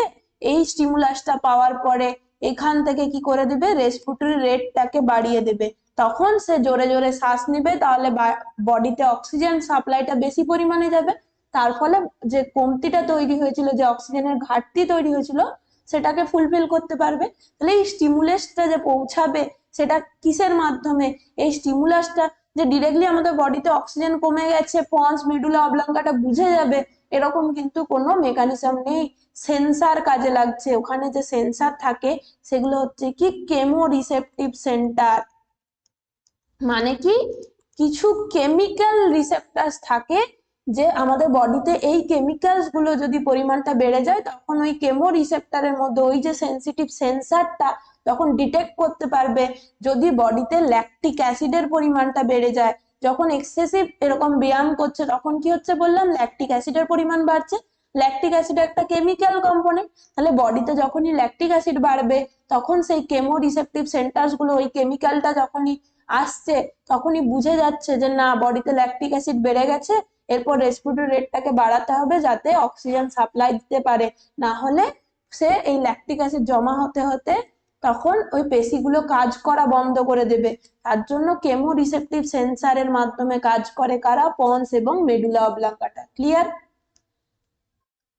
নেক্সট কি বলছে যে the respiratory membrane mainly consist of, তাহলে রেসপিরেটরি মেমব্রেন বলতে কি বোঝাচ্ছে? এই যে আমরা পড়লাম অ্যালভিওলাই, তোমরা বলো তো কমেন্ট সেকশনে জলদি লিখে ফেলো। এটা তোমাদের পারা উচিত। এটা যদি না পারো কমেন্ট সেকশনে, তাহলে আমি আর পরদিন থেকে ক্লাস নেব না। সবাই ঠিক অ্যান্সার বলতে হবে যে অ্যালভিওলার সারফেসে কোন ধরনের আবরণী কোষ থাকে, কোন ধরনের অ্যালভিওলার এই যে লাইনিং এ এখানে কোন ধরনের আবরণী কলা থাকে, কোন ধরনের এপিথেলিয়াল টিস্যু বা কোন ধরনের আবরণী কলা এখানে থাকবে। আর কি থাকবে, তার সাথে সাথে এখানে ব্লাড ভেসেলস আছে, ব্লাড ভেসেলস এর অবশ্যই তার নিজস্ব একটা ব্লাড ভেসেলস এর আবরণী থাকছে। কি হবে এতক্ষণে বলে ফেলেছো আশা করছি। এখানে কি থাকবে, অ্যালভিওলার সারফেসে সব সময় মনে রাখবে সিম্পল স্কোয়ামাস এপিথেলিয়াম থাকে। স্কোয়ামাস মানে কি একদম আঁশের মতো একদম ফ্ল্যাট, যে সেই ধরনের আমাদের স্কোয়ামাস এপিথেলিয়াম, বা যেগুলোকে বাংলায় বলে কি আইস আকার বা পুরো সে মাছের আঁশের মতো দেখতে, এরকম ধরনের ফ্ল্যাট অ্যালভিওলাই যে ফ্ল্যাট আবরণী কোষগুলো থাকে, সিম্পল স্কোয়ামাস এপিথেলিয়াম। তাহলে সেই সিম্পল স্কোয়ামাস এপিথেলিয়াম টিস্যুর জন্যই কি হতে পারে, ইজিলি গ্যাসের ডিফিউশন, যত পাতলা মেমব্রেনটা থাকবে তত ভালো গ্যাসের ডিফিউশন হবে, অক্সিজেন কার্বন ডাইঅক্সাইড তত ভালো কি হতে পারবে, আদান প্রদান হতে পারবে। তাহলে রেসপিরেটরি মেমব্রেন গঠন করবে কে, অবশ্যই এইখানে যে সিম্পল স্কোয়ামাস এপিথেলিয়াম থাকবেই, তার সাথে সাথে স্কোয়ামা এপিথেলিয়াম সেলের নিচে আমরা জানি কি বেসমেন্ট মেমব্রেন থাকে। তাহলে এখানে অবশ্যই কি আছে, তার সাথে তার যে ভিত্তি পর্দা বা বেসমেন্ট মেমব্রেন, আর তার সাথে কি আছে এখানে এই যে ব্লাড ভেসেলস এর গায়ের যে এন্ডোথেলিয়াম, ব্লাড ভেসেলস এর গায়ের যে আবরণী তাকে কি বলা হয়, এন্ডোথেলিয়াম। তাহলে এই তিনটে মিলেই কি করবে আমাদের রেসপিরেটরি মেমব্রেন। মানে এই তিনটের মধ্য দিয়ে অক্সিজেন যদি এখানে থাকে, অক্সিজেনকে যদি হিমোগ্লোবিনের সাথে বাইন্ড করে আসতে হয় রক্তবাহের মধ্যে, তাহলে কি কি পার করতে হবে, ওই অ্যালভিওলার যে স্কোয়ামাস এপিথেলিয়াম, বেসমেন্ট মেমব্রেন, তার সাথে সাথে ব্লাড ভেসেলের এন্ডোথেলিয়াম। তাহলে কি কি হবে, অ্যালভিওলার এপিথেলিয়াম, ক্যাপিলারি এন্ডোথেলিয়াম, এই দুটোই হবে। এখানে আলাদা করে বেসমেন্ট মেমব্রেনটা বলে দেয়নি, কিন্তু ওটাও যদি অপশনে থাকতো তাহলে সেটাও করতে, ভিত্তি পর্দা বা বেসমেন্ট মেমব্রেন এই তিনটে লেয়ার মিলেই আমাদের রেসপিরেটরি মেমব্রেন তৈরি করে। ক্লিয়ার? নেক্সট কি বলেছে, the maximum amount of air that can be expired after normal expiration.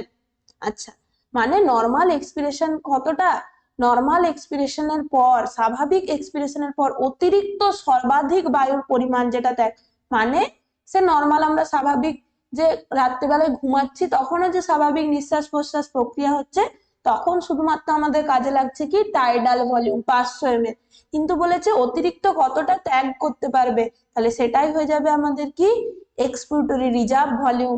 Expiratory reserve ভলিউমের পরিমাণ কত বললাম, 1000 থেকে 1100 ml।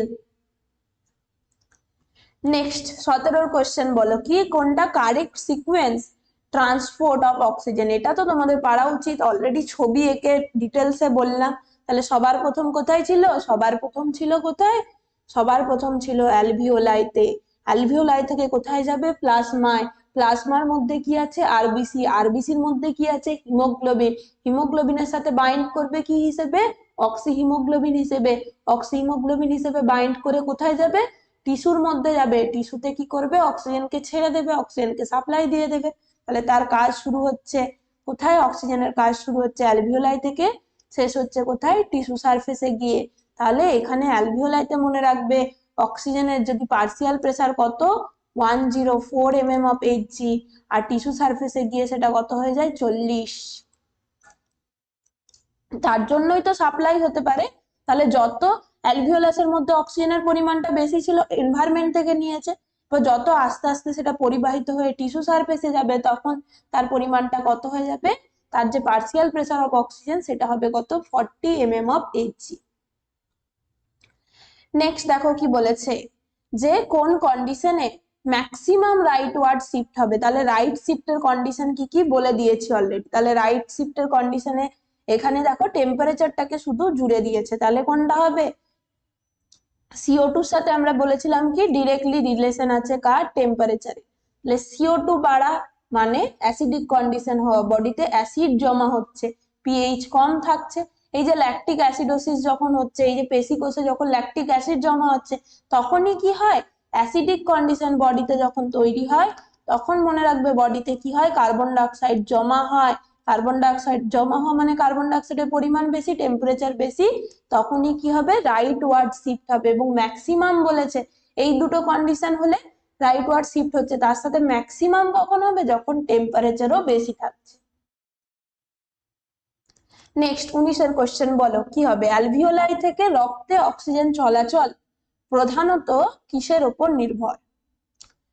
প্রধানত কিসের উপর নির্ভর? বললাম কি প্রসেসটা শুধুমাত্র সিম্পল ডিফিউশন পদ্ধতি, ডিফিউশনের মাধ্যমে হবে। পদ্ধতিটার নাম কি, ডিফিউশন। ডিফিউশন কেন হয়, ডিফিউশন প্রক্রিয়া আমরা কি হয়, ডিফিউশনে আমরা জানি কি, যে একটা হাই প্রেসার গ্রেডিয়েন্ট থেকে উচ্চ চাপের এলাকা থেকে নিম্ন চাপের এলাকাতে যাবে, যেখানে লো পার্সিয়াল প্রেসার আছে সেই রকম জায়গায় যাবে, তাই না? যেখানে অক্সিজেনের পরিমাণ বেশি আছে সেখান থেকে যেখানে অক্সিজেন চাহিদা আছে, অক্সিজেন পরিমাণ কম আছে, সেখানেই যাবে। তাহলে লো প্রেসারের দিকে যাবে। তাহলে কি হবে, পার্সিয়াল প্রেসার গ্রেডিয়েন্ট এখানে অ্যালভিওলাইতে কত পড়লাম, অ্যালভিওলাইতে ছিল 104, অক্সিজেনের যদি আমরা প্রেসার গ্রেডিয়েন্ট পার্সিয়াল প্রেসার কত পড়লাম 104, টিস্যু সারফেসে কত ছিল, টিস্যু সারফেসে ছিল 40। তাহলেই তো, তার জন্য এই প্রেসার গ্রেডিয়েন্টের জন্যই কি হবে, ট্রান্সফার হবে। তাহলে এখানে এই যে অ্যালভিওলাই থেকে রক্তে যাচ্ছে, মানে ডিরেক্ট যদি বলি আমরা, অ্যালভিওলাই থেকে কোথায় যাচ্ছে, তার যে ব্লাড ক্যাপিলারিস, ব্লাড ক্যাপিলারিস থেকে আস্তে আস্তে সে টিস্যুতে যাবে। আস্তে আস্তে যত যাচ্ছে, তার যে মেন ট্রান্সফারটা হচ্ছে কি, এই অ্যালভিওলাইয়ের পর থেকে অক্সিজেনের যে প্রেসারটা, পার্সিয়াল প্রেসার অফ অক্সিজেনটা আস্তে আস্তে কি থাকবে, কমতে থাকবে। তাহলে এই পার্সিয়াল প্রেসার গ্রেডিয়েন্টের জন্যই কি হতে পারে, অক্সিজেন রক্তের মধ্যে চলাচল করতে পারে, অ্যালভিওলাই থেকে রক্তের মধ্যে আদান প্রদান হতে পারে। নেক্সট দেখো কি বলেছে, তাহলে আমরা দেখে নিই 20 কোয়েশ্চেনটা কি বলছে, the Haldane effect is related to. তাহলে হ্যালডেন এফেক্ট নামটা কার থেকে এসছে, বিজ্ঞানী হ্যালডেন প্রথম এই যে ফেনোমেনাটাকে পর্যবেক্ষণ করে। তাহলে এই হ্যালডেন এফেক্ট মনে রাখবে কার সাথে রিলেটেড, হ্যালডেন এফেক্ট এই যে আমরা দেখছি HbCO2 ফর্ম হচ্ছে হিমোগ্লোবিনের সাথে, অক্সিজেনের তুলনাতেও মনে রাখবে কি কার্বন ডাইঅক্সাইডের সাথে বাইন্ড করার ক্ষমতাটা, বা সেটাকে আমরা বলছি কি কার্বন ডাইঅক্সাইডের প্রতি তার যে অ্যাফিনিটি বা প্রবণতা, যে CO2 সাথে Hb বাইন্ড করার যে প্রবণতাটা অনেক বেশি। তাহলে টিস্যু সারফেসে যখনই সেটা কি করছে, এই যে কার্বামিনো হিমোগ্লোবিন তৈরি করছে, আবার গিয়ে যখন আমরা কি বললাম অ্যালভিওলার সারফেসে আসছে, তখন এই কার্বন ডাইঅক্সাইডকে সে মুক্ত করে দিচ্ছে, মুক্ত কার্বন ডাইঅক্সাইড, আবার এই হিমোগ্লোবিন কি করবে, অ্যালভিওলার সারফেস থেকে অক্সিজেনকে নেবে, দিয়ে অক্সিজেনের সাথে যুক্ত হবে। তাহলে মেইনলি হ্যালডেন এফেক্টটা কার সাথে মনে রাখবে, হ্যালডেন এফেক্ট রিলেটেড হচ্ছে এই যে HbCO2 ফর্মেশন হচ্ছে হিমোগ্লোবিনের সাথে, যে কার্বন ডাইঅক্সাইডের যে অ্যাফিনিটি, এবং অ্যাফিনিটি যত বেশি তাহলে HbCO2 ফর্ম করবে, এবং কার্বন ডাইঅক্সাইডকে টিস্যু থেকে অ্যালভিওলার সারফেসে ট্রান্সপোর্ট করছে, সেই যে ফেনোমেনাটাকে আমরা বলছি হ্যালডেন এফেক্ট। সেম ভাবে উল্টোটা মনে রাখবে কি, এটার আরেকটা নাম আছে কি, এই অক্সিজেন ট্রান্সপোর্টের সাথে রিলেটেড সেই ফেনোমেনা, তাকে কি বলা হয়, বোর এফেক্ট। তাহলে বোর এফেক্টটা ঠিক এটার উল্টোটা, হিমোগ্লোবিন যে অক্সিজেনের সঙ্গে বাইন্ড করছে এবং অক্সিজেনকে টিস্যুতে পরিবাহন করে নিয়ে যাচ্ছে, সেই যে প্রসেসটা, তার সাথে রিলেটেড কি হবে, বোর এফেক্ট। ক্লিয়ার? তাহলে বোর মানে মনে রাখবে কি, এখানে ও আছে, কার্বন ডাই অক্সিজেনের সাথে ও, তাহলে বোর মানে মনে রাখবে অক্সিজেনের সঙ্গে রিলেটেড। বোর এফেক্ট হচ্ছে কি, HbO2 ফর্ম হচ্ছে এবং অ্যালভিওলাস থেকে যে টিস্যু সারফেস অক্সিজেনকে পরিবহন করে নিয়ে যাচ্ছে, তার সঙ্গে সম্পর্কিত হবে বোর এফেক্ট। আর কার্বন ডাইঅক্সাইডের ট্রান্সপোর্টের সঙ্গে কি হবে, আমাদের হ্যালডেন এফেক্ট। নেক্সট কি বলছে, which change occurs during inspiration, মানে কেউ যখন প্রশ্বাস ক্রিয়া করছে, যখন শ্বাস নিচ্ছে, সেই টাইমে কি হবে। তাহলে এই ইন্সপিরেশনের প্রসেস যদি আমরা পড়ি, তাহলে ইন্সপিরেশনের প্রসেসে কি হবে, এখানে আমাদের আছে লাংস, এখানে আছে ডায়াফ্রাম পেশি, বাইরের দিকে আছে কি আমাদের যেগুলো পঞ্জরাস্থি বা রিব কেজ গুলো আমি জাস্ট ড্র করার জন্য তিনটে দেখালাম। এখানে টোটাল রিবস এর সংখ্যা কত? 12 পেয়ার্স। তাহলে এখানের মধ্যে আমরা এরপরে কি দেখবো, এখানে যখন সে শ্বাস নিচ্ছে, শ্বাস বায়ুটা কোথায় পৌঁছাবে? আলটিমেটলি ল্যারিংস, ফ্যারিংস, ট্রাকিয়া সব হয়ে ব্রঙ্কাই দিয়ে লাংসে। এরপর যখন সে শ্বাস নেবে তখন কি হবে? যখন শ্বাস নেবে তখন মনে রাখবে, তখন তিনটে জিনিস হয়। শ্বাস নেওয়ার সময় ইন্সপিরেশনের টাইমে কি হয়, এই যে ডায়াফ্রাম প্রেসিটা এটা normal dome shape. Dome shape মানে কি, এই রকম এই যে আকারটা আছে এটা হচ্ছে নর্মাল টাইমে, রেস্টিং পিরিয়ডে এই রকম শেপই থাকবে। এরপর যখন ডায়াফ্রাম কন্ট্রাক্ট করবে তখন সেটা এরকম ফ্ল্যাট হয়ে যাবে। এটা মনে রাখবে না যে ডায়াফ্রাম ফ্ল্যাট হওয়া মানে ডায়াফ্রাম উপর দিকে উঠে আসা, ডায়াফ্রাম কন্ট্রাক্ট করা মানে সংকুচিত হওয়া মানে কি, এইখানটা দেখো অনেকটা ছিল, যখন লম্বা একটা সিঙ্গেল একটা লাইন হয় তখন কি তার ডিস্টেন্সটা সব থেকে কম হয়। তাহলে সংকুচিত হওয়া মানে কি মনে রাখবে, এরকম ফ্ল্যাট হয়ে যায়। তার সাথে সাথে কি মনে রাখবে, তাহলে ইন্সপিরেশন প্রসেসের টাইমে ডায়াফ্রাম কি হবে, ডায়াফ্রাম কন্ট্রাক্ট করবে, সংকুচিত হবে। তার সাথে সাথে এই যে দুটো যে রিবের মাঝখানে যে পেশিগুলো থাকে তাকে আমরা বলি কি ইন্টারকস্টাল পেশি, ইন্টারকস্টাল মাসেল। সেই external intercostal muscle, external intercostal muscle গুলো তারাও কি করবে, তারাও কন্ট্রাক্ট করবে, তারাও কি করবে, কন্ট্রাক্ট করবে।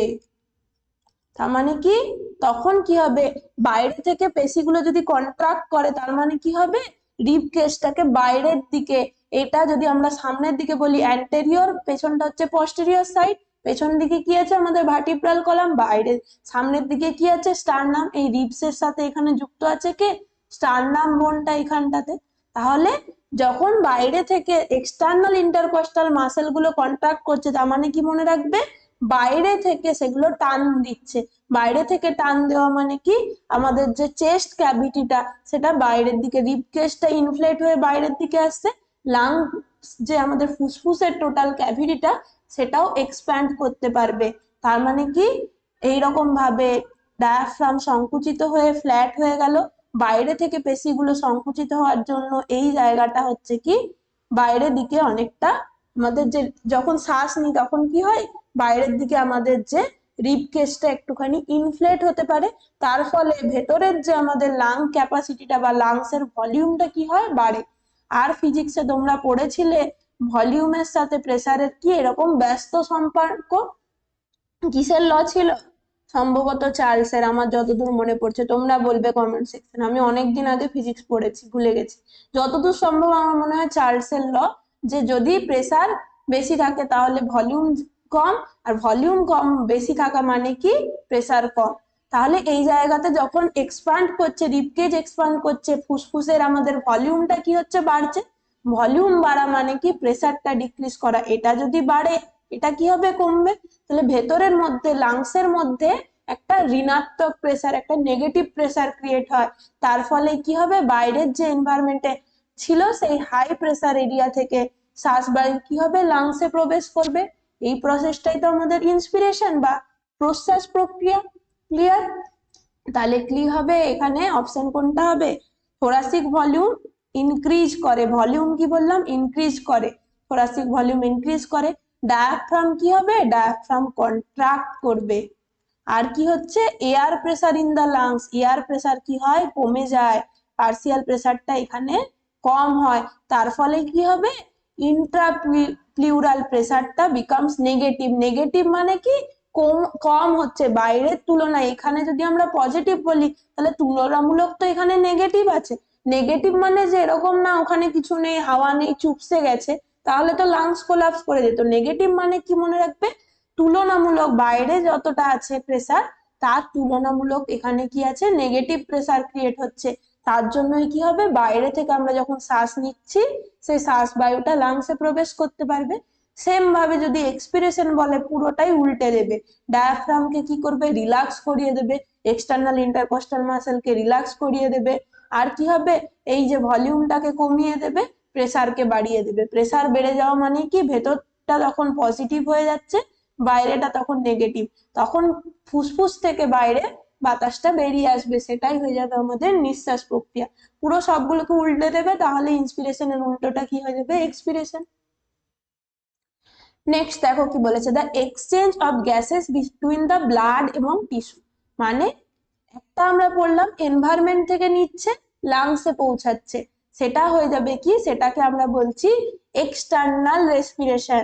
আর কি, যখন এই ব্লাড থেকে টিস্যুতে, মানে কি এই এনভায়রনমেন্টে ছিল, সেখান থেকে কোথায় গেল, সেখান থেকে লাংসে গেল, লাংস থেকে কোথায় গেল, লাংস থেকে আমাদের রক্তবাহের মধ্যে আরবিসির মধ্যে গেল,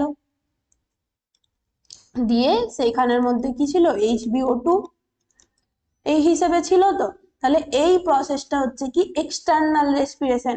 এরপরে সেটা যখন এই অক্সিজেনকে কোথায় নিয়ে যাবে, টিস্যুতে আদান প্রদান করছে, আবার টিস্যু থেকে কি করবে, কার্বন ডাই অক্সাইডকে নিয়ে আসবে, দিয়ে সেই কার্বন ডাই অক্সাইড লাংসে আসবে, লাংস থেকে এনভায়রনমেন্টে ফিরে যাবে, এটাই তো প্রসেস।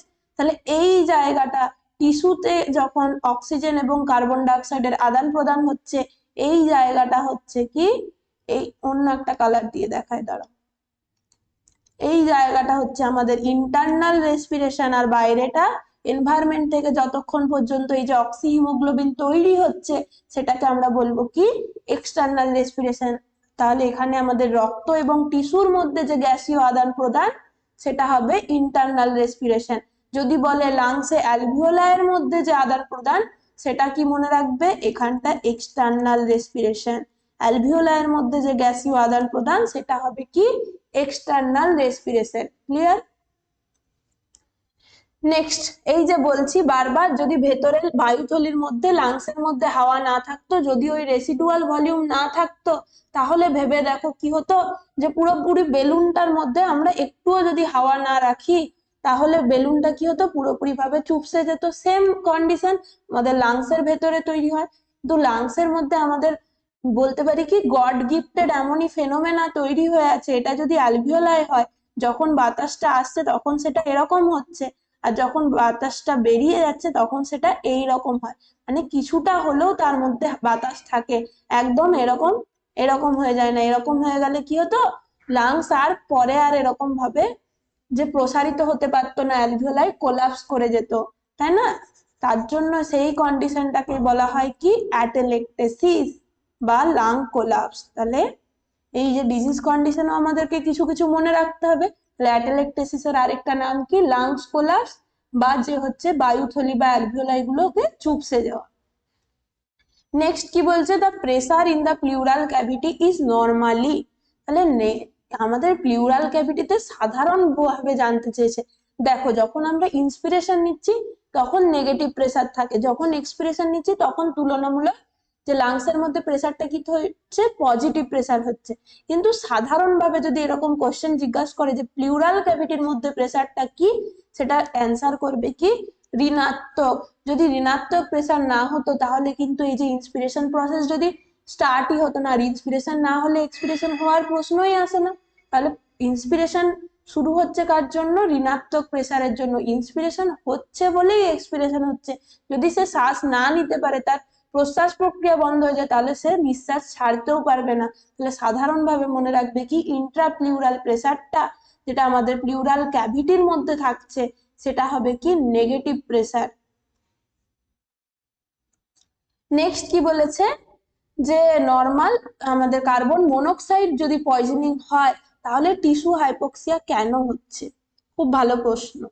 যদি কার্বন মনোক্সাইড গ্যাস, সেটা হচ্ছে কি আমাদের শরীরের পক্ষে একটা খুবই ক্ষতিকারক গ্যাস, সেই ক্ষতিকারক গ্যাসটা যদি কেউ কোনো কারণে হচ্ছে সেই ধরনের বিষাক্ত গ্যাসটাকে সে শ্বাসবায়ুর মাধ্যমে নিয়ে নিয়েছে, তখন কি হবে, এই কার্বোমিনো হিমোগ্লোবিনের পরিবর্তে যে CO2 সাথে হিমোগ্লোবিন বাইন্ড করছিল, তার চেয়ে এর সাথে বাইন্ড করা, সিওর সাথে কার্বন মনোক্সাইডের সাথে বাইন্ড করার প্রবণতা কত, 200 গুণ বেশি।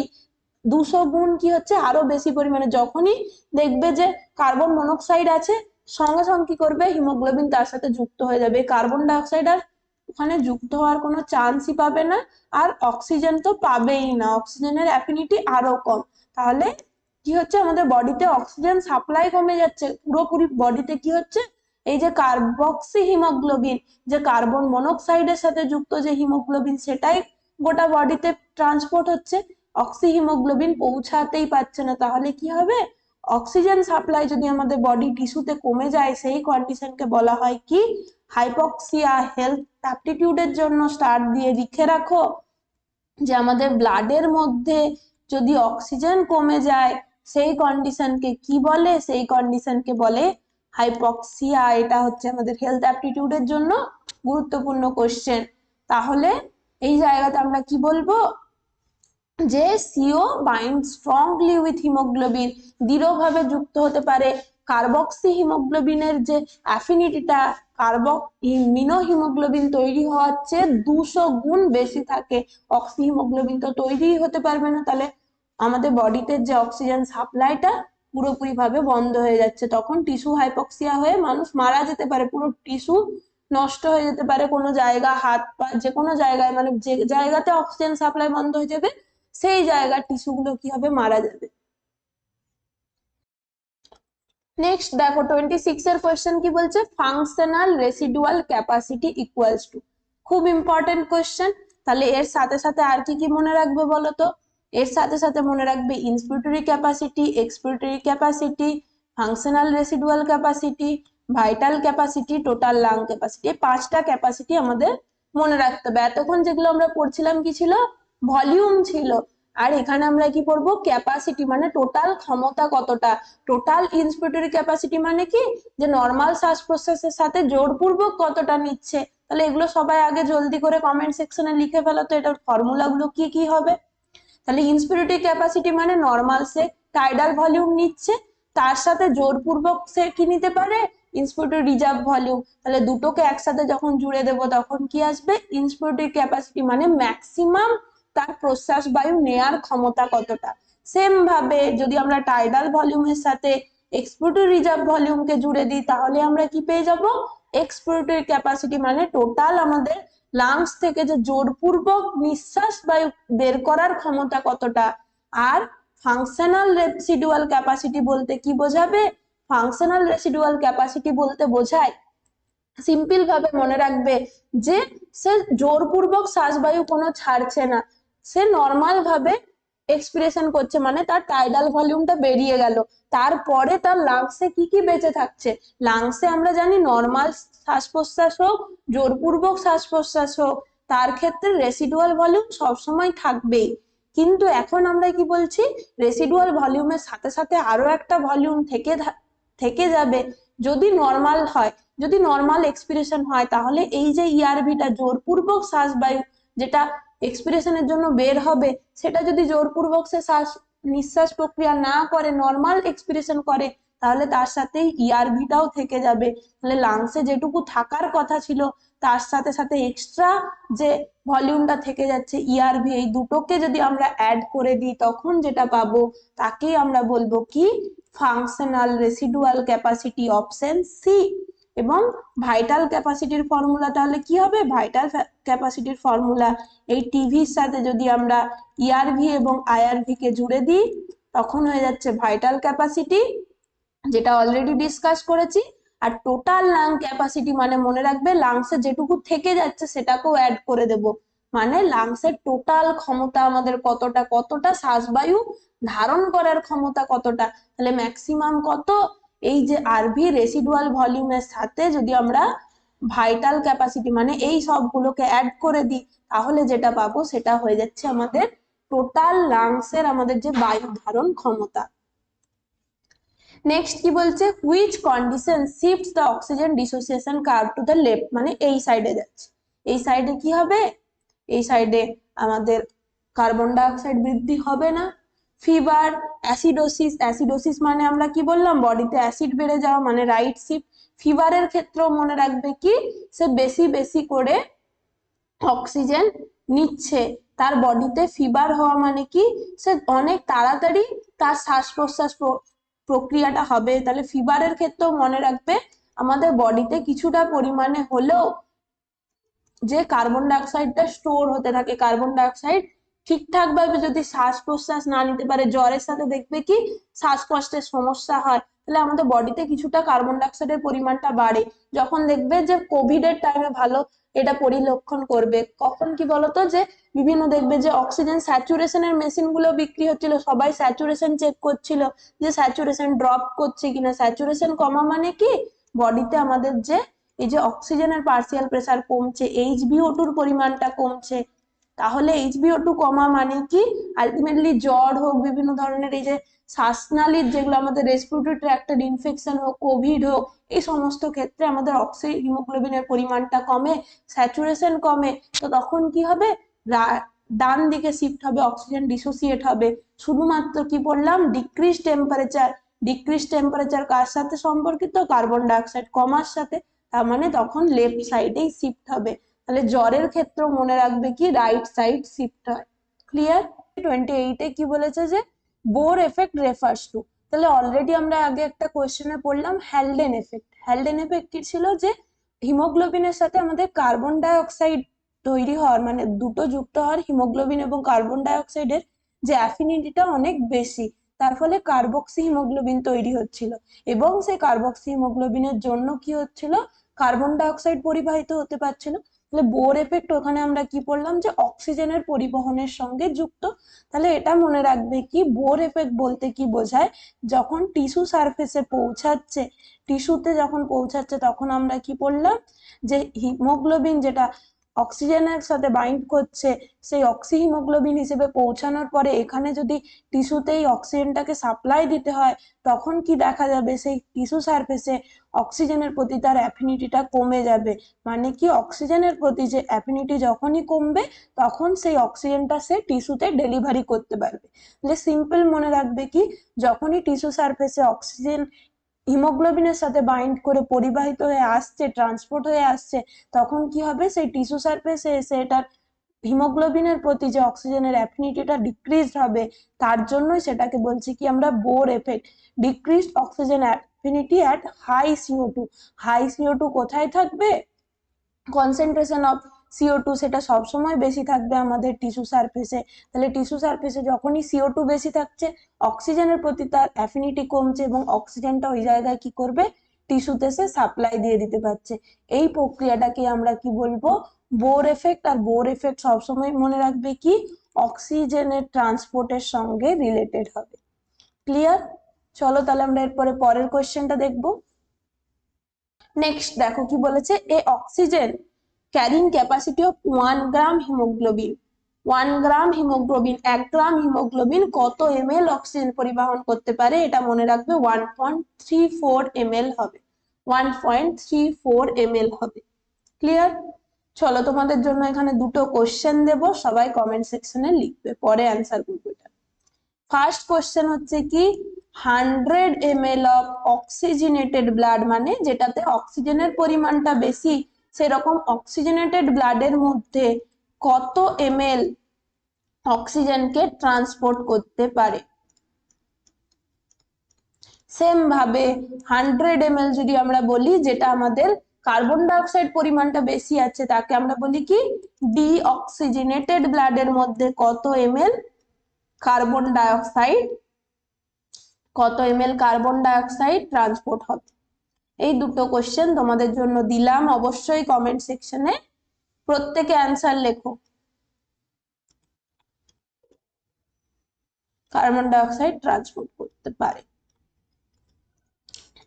চলো নেক্সট কি বলছে, ডিউরিং ইন্সপিরেশন ইন্ট্রাপালমোনারি প্রেসার বিকামস, বলো কি হবে।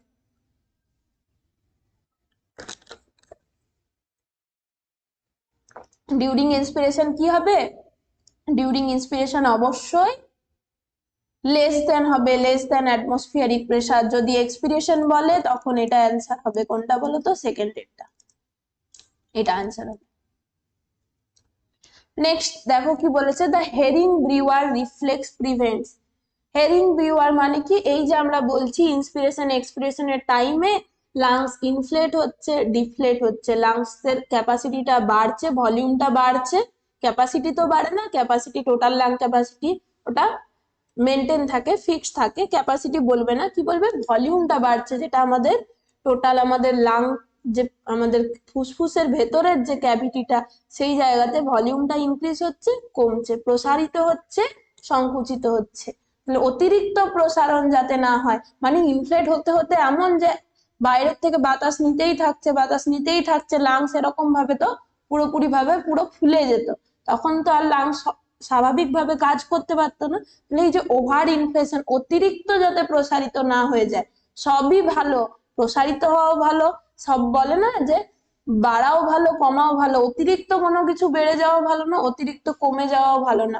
যেমন আমাদের উচ্চ রক্তচাপের ক্ষেত্রে কি বলা হয় বলতো, রক্তচাপ যে নর্মাল মেনটেন থাকছে, সেটা যে 10 বেসি mm/Hg কমা বাড়া করছে, সেটা ঠিক আছে, কিন্তু সেটা হচ্ছে কি অতিরিক্ত যখন বেড়ে যাবে, আবার যেমন প্রবলেম হাইপার টেনশন হয়ে যাচ্ছে, আবার লো হয়ে গেলে প্রেসার সে মাথা ঘুরে পড়ে যাচ্ছে, হাইপোটেনশন হয়ে যাচ্ছে। তাহলে কোনো কিছুই ভালো না, বেশি অতিরিক্ত কোনোটাও ভালো না, কমও ভালো না।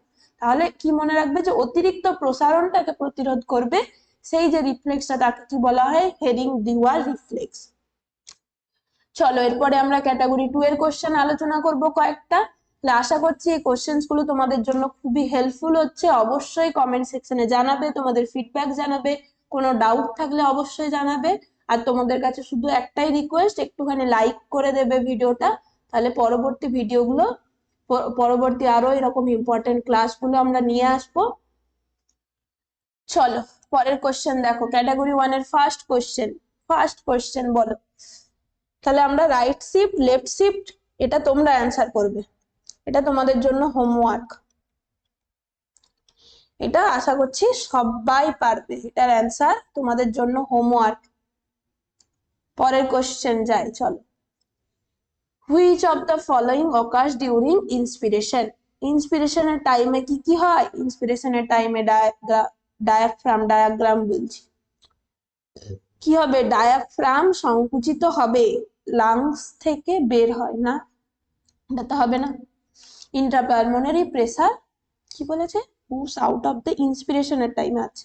ডায়াফ্রাম ইন্ট্রাপালমোনারি প্রেসার ডিক্রিজেস, এটাও ঠিক আছে। থোরাসিক ভলিউম ইনক্রিজেস, এটাও ঠিক আছে। মানে কি হচ্ছে ACD, ACD। পরের কোশ্চেন বলো, ডিজিজ কন্ডিশন দিয়েছে, খুব ইম্পর্টেন্ট, হেলথ অ্যাপটিটিউডের জন্য স্টার্ট দিয়ে রাখো। অবস্ট্রাকটিভ লাং ডিজিজ কোনগুলো?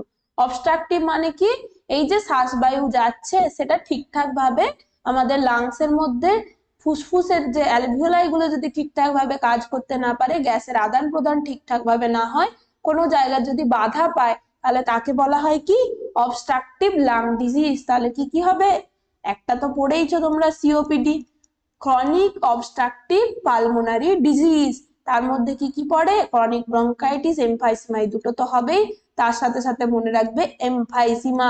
এমফাইসিমার ক্ষেত্রে, সরি অ্যাজমার ক্ষেত্রে কি মনে রাখবে বলতো? এই যে আমরা পড়ছি ব্রঙ্কাই থেকে কি হয়, আবার এরকম ছোট ছোট প্রাইমারি, সেকেন্ডারি, টার্সিয়ারি করে এরকম প্রচুর ব্রাঞ্চ তৈরি হয়। তাহলে কি হয় বলতো অ্যাজমার ক্ষেত্রে? এইগুলো যদি এটা একটা টার্সিয়ারি ব্রঙ্কিওল হয়, এই জায়গাটাকে আমি বড় করে দেখাচ্ছি, তখন কি হয় বলতো? এই জায়গাগুলো এরকম সংকুচিত হয়ে যায়, তার ফলে এয়ারটা যেতেই পারবে না ঠিকঠাক ভাবে। অ্যাজমার ক্ষেত্রে কি হয়, এই যে ব্রঙ্কিওলস, এই জায়গাগুলো সরু ন্যারো হয়ে যায়, আরো বেশি সংকুচিত হয়ে যায়, তার ফলে শ্বাসবায়ুটা ঠিকঠাক ভাবে পৌঁছাতে পারবে না। সেই অ্যাজমার ক্ষেত্রেও একটা অবস্ট্রাকটিভ ডিজিজ।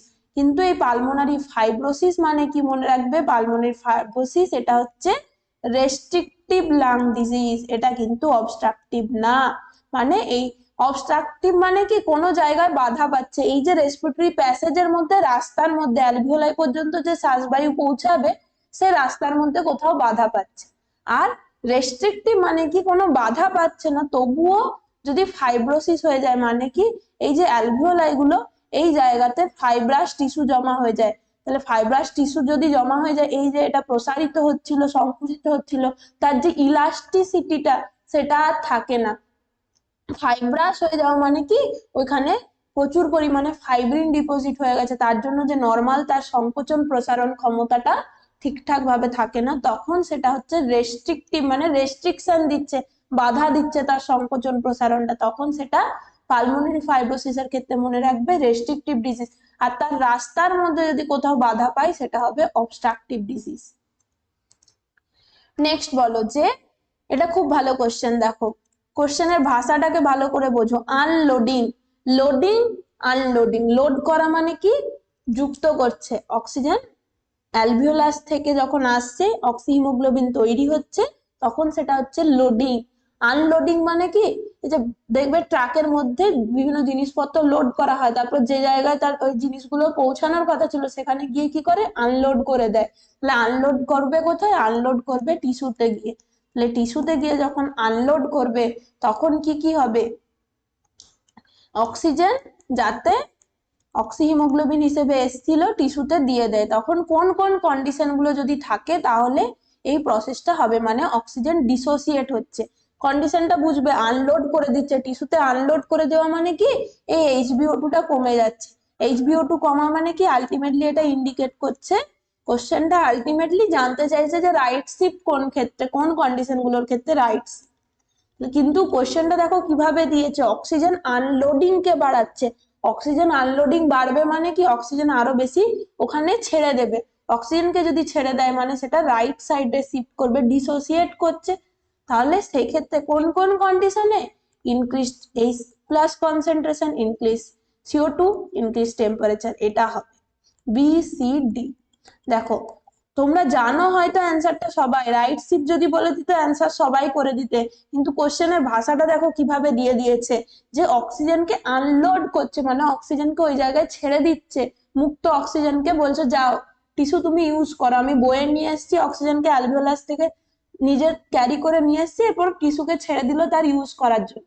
তাহলে আনলোড করা মানে কি, সেই জায়গাতে নিজে অক্সিজেন ডিসোসিয়েট হচ্ছে, তখন রাইট শিফটের যে কন্ডিশন গুলো সেটা হবে। আর এই কোশ্চেনটাই আরো কি দিয়ে দিতে পারতো বলতো, কোশ্চেনটা এরকম ভাবে ফ্রেম করতে পারতো যে যখন এখানে টিস্যুতে বলেছে, যদি বলতো অ্যালভিওলার সারফেসে যখন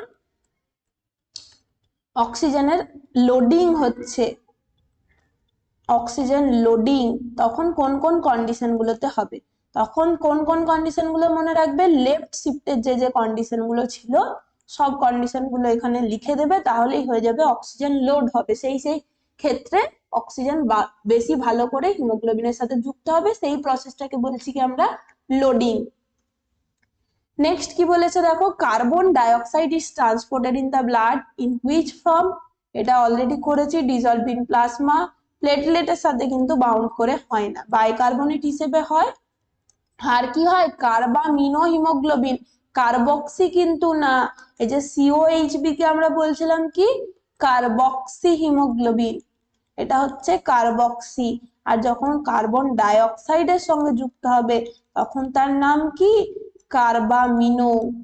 অনেকে এটা ভুল করো, কি এই যে কার্বন মনোক্সাইড থেকে এখানে মিনো আছে, সেটা কিন্তু না, উল্টোটা মনে রাখবে, কার্বন মনোক্সাইডের সাথে নামটা কিন্তু কার্বন ডাইঅক্সাইডের মতো, আর কার্বন যে ডাইঅক্সাইডে তার নামটা কি, কার্বন মনোক্সাইডের মতো। নামটা দেখো, এটা মিনো মোনো মিল পাচ্ছ এটার সাথে, কিন্তু পুরোপুরি ভাবে কনফিউজ করে দেবে তোমাদেরকে পরীক্ষার হলে। নেক্সট দেখো কি বলেছে, which of the following statements are correct regarding carbon monoxide poison.